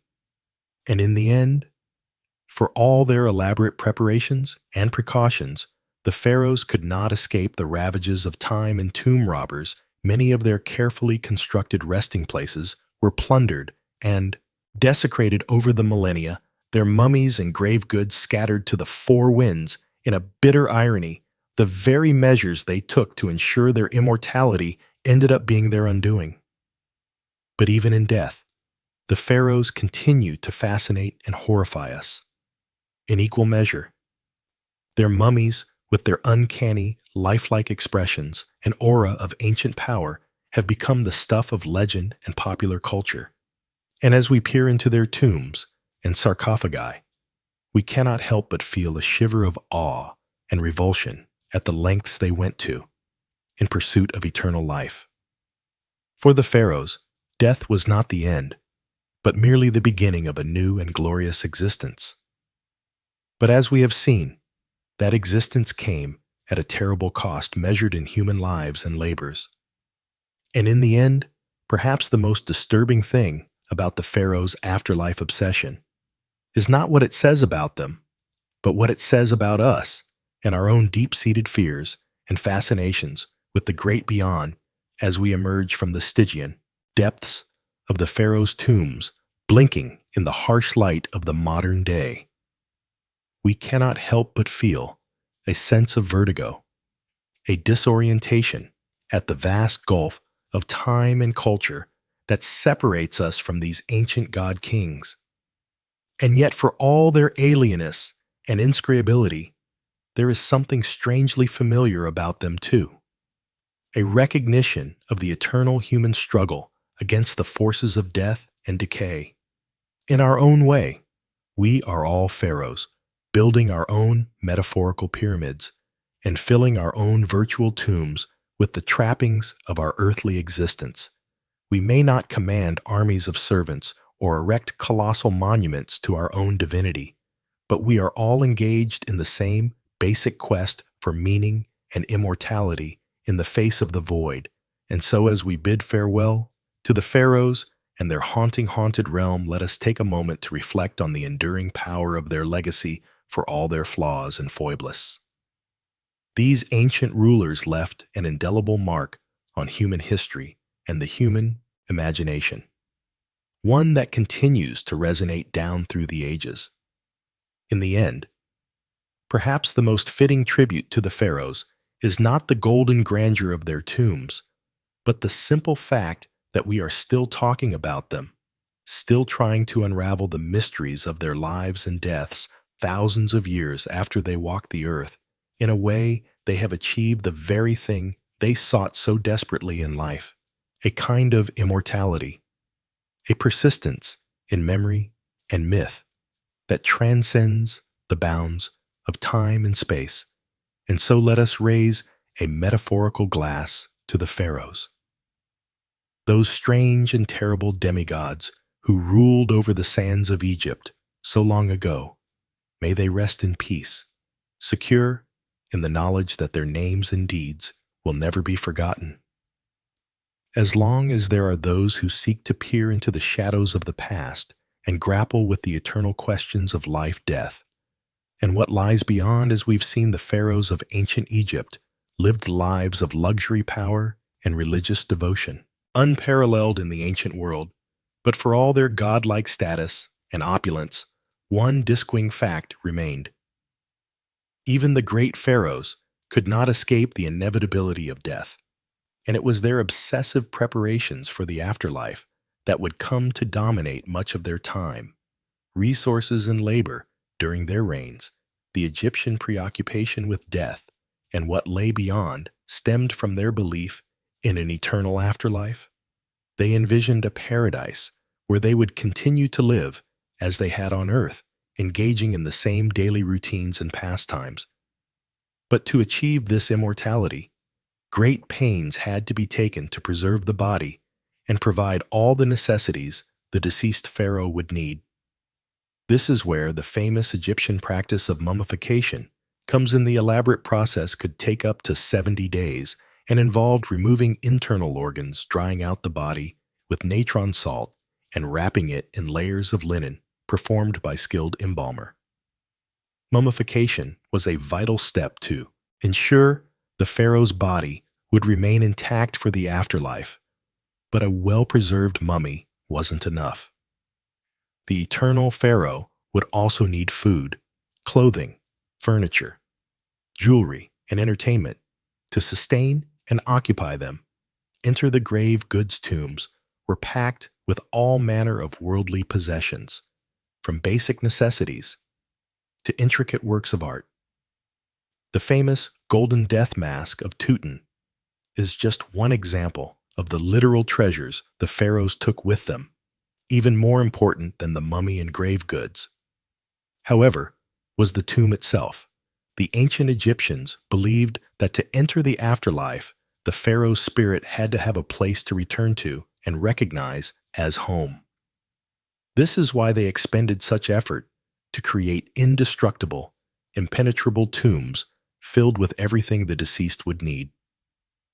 We've marveled at the pyramids of Giza, but they are only the beginning when it comes to the pharaonic obsession with monumental tomb building in the Valley of the Kings near Thebes. Later pharaohs abandoned the conspicuous pyramids and instead carved their tombs deep into the mountains. These sprawling rocky tunnel systems were designed to foil grave robbers and protect the pharaoh's spirit for all of eternity. Some pharaohs, though, took their quest for a secure and luxurious afterlife to even greater and more disturbing extremes. The tomb of King J from the first dynasty was found to contain the remains of 318 men and women who had apparently been sacrificed upon his death. These retainer sacrifices were a grim practice where servants, officials, and possibly even family members gave their lives to continue serving the pharaoh in the afterlife. Thankfully, by the time of the New Kingdom, human sacrifice for the pharaoh's afterlife had fallen out of practice, but that didn't stop some from making other bizarre arrangements. Amenhotep II was found buried with millions of human hair wigs, while Ramses II was interred with his beloved pet cat. Even in death, it seems the pharaohs were loath to give up the extravagant trappings of their divine earthly existence. Of course, for all their painstaking plans and precautions, many pharaonic tombs were looted over the centuries. The fabulous treasures of Tutankhamun's tomb only survived because it was lost and forgotten. But that doesn't take away from the fascinating and, yes, disturbing lengths the pharaohs went to in their quest to cheat death and ensure their immortality. Their tombs, mummies, and the priceless relics interred with them have given us an unparalleled glimpse into one of history's most captivating and enduring cultures. And the mummies of the mighty pharaohs are still yielding their secrets today. Thanks to modern archaeological science, CT scans and DNA testing are allowing us to virtually unwrap these ancient kings and queens and peer into their lives and lineages like never before. In a way, then the pharaohs did succeed in securing their immortality, if not quite in the way they intended. Their mortal remains and belongings continue to enthrall and educate us thousands of years later. And as we unravel more mysteries of their world, we come that much closer to understanding the lives and minds of these legendary rulers who held sway over the Nile and still command our imaginations today. But no study of the pharaohs would be complete without also acknowledging some of the most famous and infamous individuals to wear the double crown of Upper and Lower Egypt. Legendary names like Ramses the Great, the indomitable Hatshepsut, the sun-worshipping iconoclast, Akhenaten, and the bewitching Cleopatra still conjure vivid images and have come to define our popular conceptions of Egyptian royalty. Ramses II, or Ramses the Great, was a king of the 19th dynasty and one of Egypt's most celebrated builders, reigning for an astonishing 66 years. Ramses left his mark on nearly every ancient Egyptian site still standing from Luxor to Abu. Symbol: his mummy reveals a man of regal bearing, strong features, and flaming red hair, and he is believed to have fathered over 100 children in his time. Now that's a kingly legacy. And speaking of a royal family tree, one cannot forget the 18th dynasty, Pharaoh Akhenaten and his legendary wife Nefertiti, coming to power around 1353. BCE. Akhenaten rocked the very foundations of Egyptian society by rejecting the traditional pantheon of gods to institute a monotheistic cult of the sun disk. A10. He even changed his name from Amenhotep IV to Akhenaten, or devoted to Eton, as part of his religious revolution. Aiding him in this spiritual shakeup was his beautiful and clever chief queen Nefertiti, whose famous painted limestone bust has come to symbolize ancient Egyptian glamour and intrigue. But the Aten experiment was short-lived after Akhenaten's death. His son, a young king you may have heard of by the name of Tutankhamun, reversed his father's decree and restored the old gods, condemning Akhenaten to the ignoble fate of having his name struck from official records and monuments. Of course, any mention of Egyptian rulers would be incomplete without Cleopatra, the last active pharaoh and Ptolemaic queen who has become the very archetype of the irresistible temptress. But Cleopatra was much more than a mere seductress. She was a brilliant politician, speaker of 9 languages, and a shrewd strategist who captivated the likes of Julius Caesar and Mark Antony. Though her reign ended with the fall of Egypt to Rome, Cleopatra's legend has only grown in the centuries, since these towering figures are just a sampling of the remarkable personalities that make up the saga of ancient Egypt's god kings and queens. Each of their lives contains enough drama, intrigue, and color to fill volumes. But they all embodied in one way or another the fascinating paradox of the pharaoh, a mortal who would be God with one foot in the earthly realm and the other in eternity. It's this captivating duality, as well as the haunting remnants of their glittering world, that continue to enthrall us and draw us back to ancient Egypt. Time and again, the mighty pharaohs reigned over a sophisticated civilization for some 3,000 years, shaping our notions of absolute power and leaving behind some of the most formidable monuments ever constructed. But in the end, like all of us, they too were mortal, and no amount of gold or godhood could shield them from the fate that awaits us all. Within their tombs, temples, and mummies, they left tantalizing hints of their larger-than-all life existence shot through with the universal human hopes and fears we can all recognize, and that perhaps is their greatest legacy. Of all, the eternal reminder that even the most exalted among us desire nothing more than to be remembered. As we close this chapter on the lives of the pharaohs, take a moment to reflect on all we've uncovered: the sacred and the profane, the awe-inspiring and the unsettling. These ancient god kings have much to teach us, still about power, belief, legacy, and the enduring fascination of a long-lost world.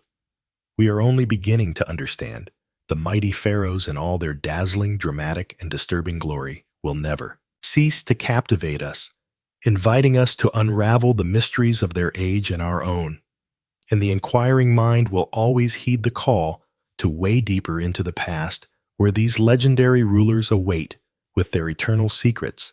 As we've seen, the ancient Egyptian pharaohs lived lives of incredible power and privilege, but also darkness and brutality, from their opulent palaces to their obsessive preparations for the afterlife. These divine rulers shaped every aspect of their kingdom's culture, religion, and history. Even today, thousands of years later, the pharaohs continue to captivate us with their larger-than-all life personalities, their monumental building projects, and the enduring mysteries they left behind. New discoveries and advanced scientific techniques are allowing us to unravel their secrets like never before, from the familial relationships revealed by DNA testing of mummies to the complex trade networks traced through isotope analysis. Yet the more we learn about the pharaohs, the more we realize how much we still don't know. What was the true nature of their relationships with their queens and children? How did they really wield their immense power behind closed palace doors? What did they believe would await them in the afterlife? They spent so much time and effort preparing for these questions may never be fully answered. But that's part of what keeps us so endlessly fascinated by these towering figures of history. In a way, the pharaohs achieved their dream of immortality, not just through their elaborate tombs and mummification rituals, but through the indelible mark they left on the human imagination, from the boy king Tutankhamun to the great warrior Ramses II to the legendary beauty Cleopatra. The pharaohs continue to loom large in our collective consciousness, their stories told and retold in countless books, movies, and documentaries. They've become more than historical figures. They've become mythic archetypes, embodying timeless themes of power, ambition, love, and death. In the end, perhaps that's the pharaoh's true legacy, not the treasure-filled tombs or awe-inspiring pyramids they left behind, but the way they've shaped our understanding of what it means to be human through their triumphs and failures, their brilliance and their brutality. They remind us of the heights and depths we're all capable of, the eternal human struggle to leave our mark on the world and grapple with our own mortality. So the next time you see an image of a pharaoh, whether it's the iconic death mask of Tutankhamun or a faded hieroglyph carved into an ancient temple wall, take a moment to reflect on the complex, fascinating, and often disturbing world they inhabited.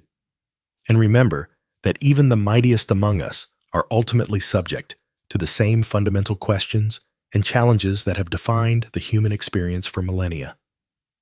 Thank you for joining me on this journey through the lives of the ancient Egyptian pharaohs.